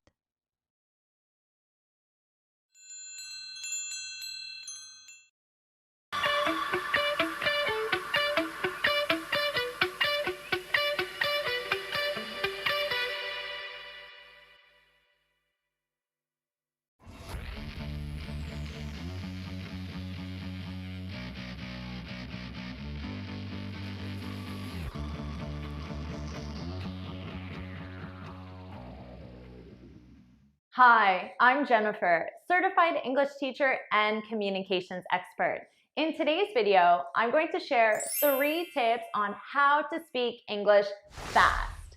At the end of the video, I'll share with you a bonus tip that will help you sound very natural. All right, let's get started. Tip 1, don't speak English fast. Okay, so I don't want your goal to be speaking English fast.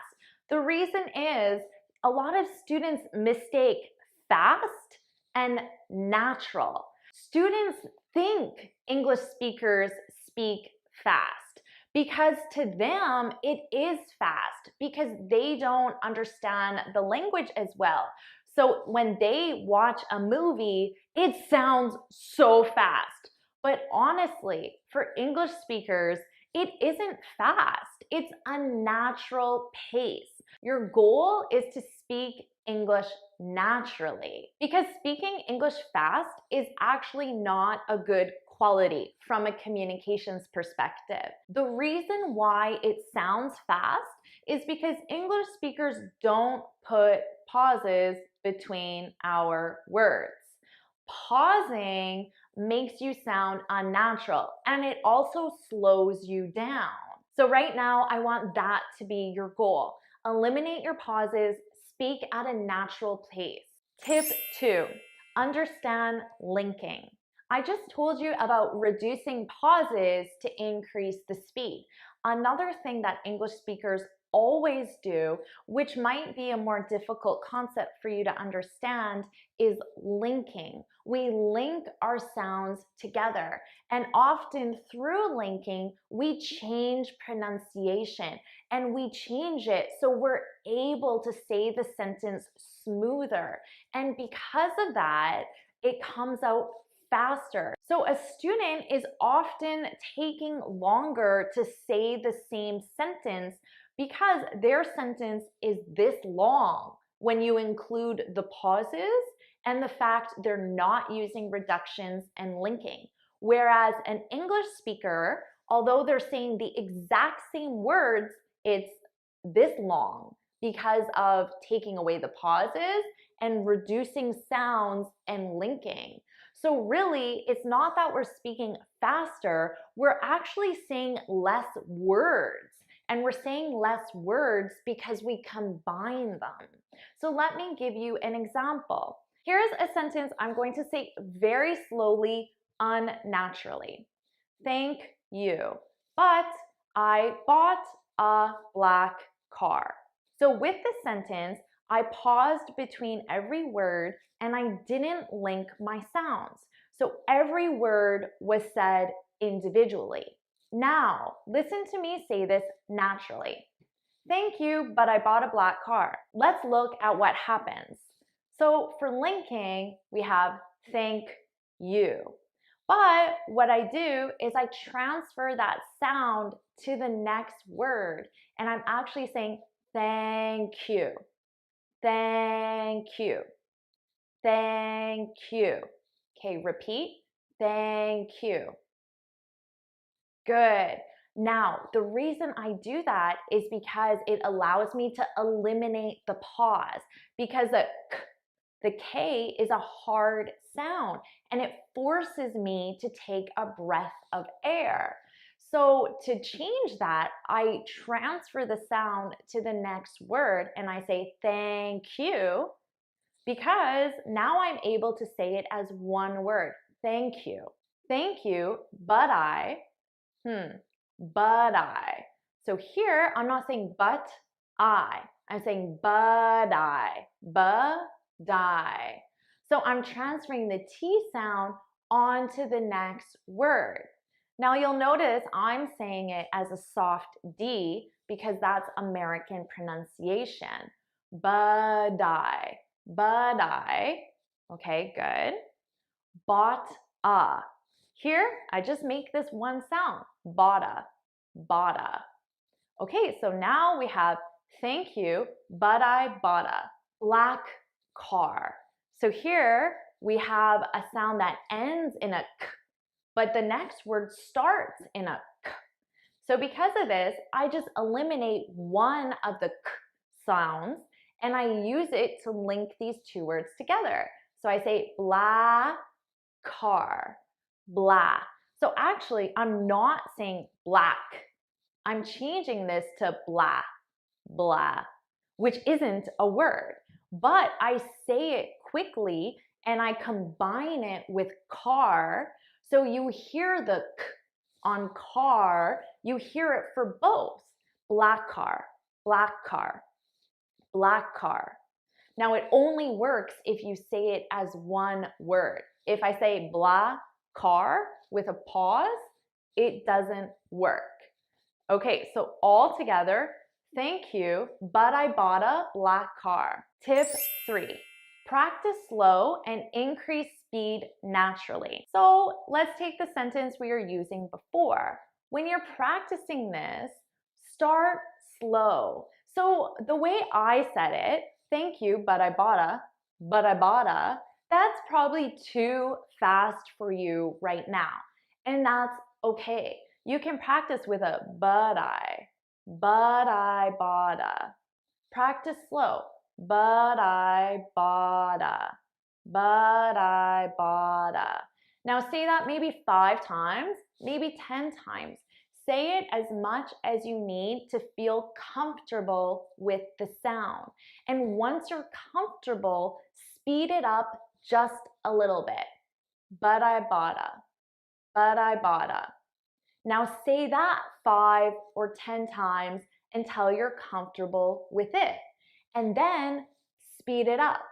Bada bada, bada bada. And your goal is to gradually increase the speed until it sounds natural.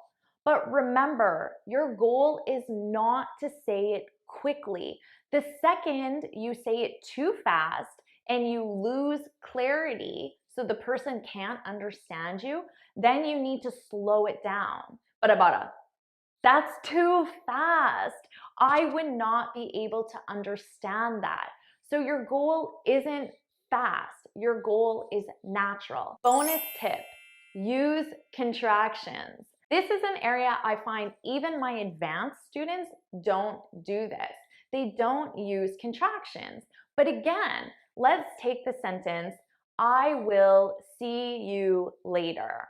Okay, so all of a sudden you have I will. But I, as an English speaker, would not say I will. I would say, I'll see you, all. Notice how I'm actually saying all, which is the unstressed pronunciation. The stressed pronunciation would be I'll, but naturally I would just say all. I'll see you, all. I'll see you later. So because of this, I am able to say the sentence faster because you're saying I will and I'm saying I'll.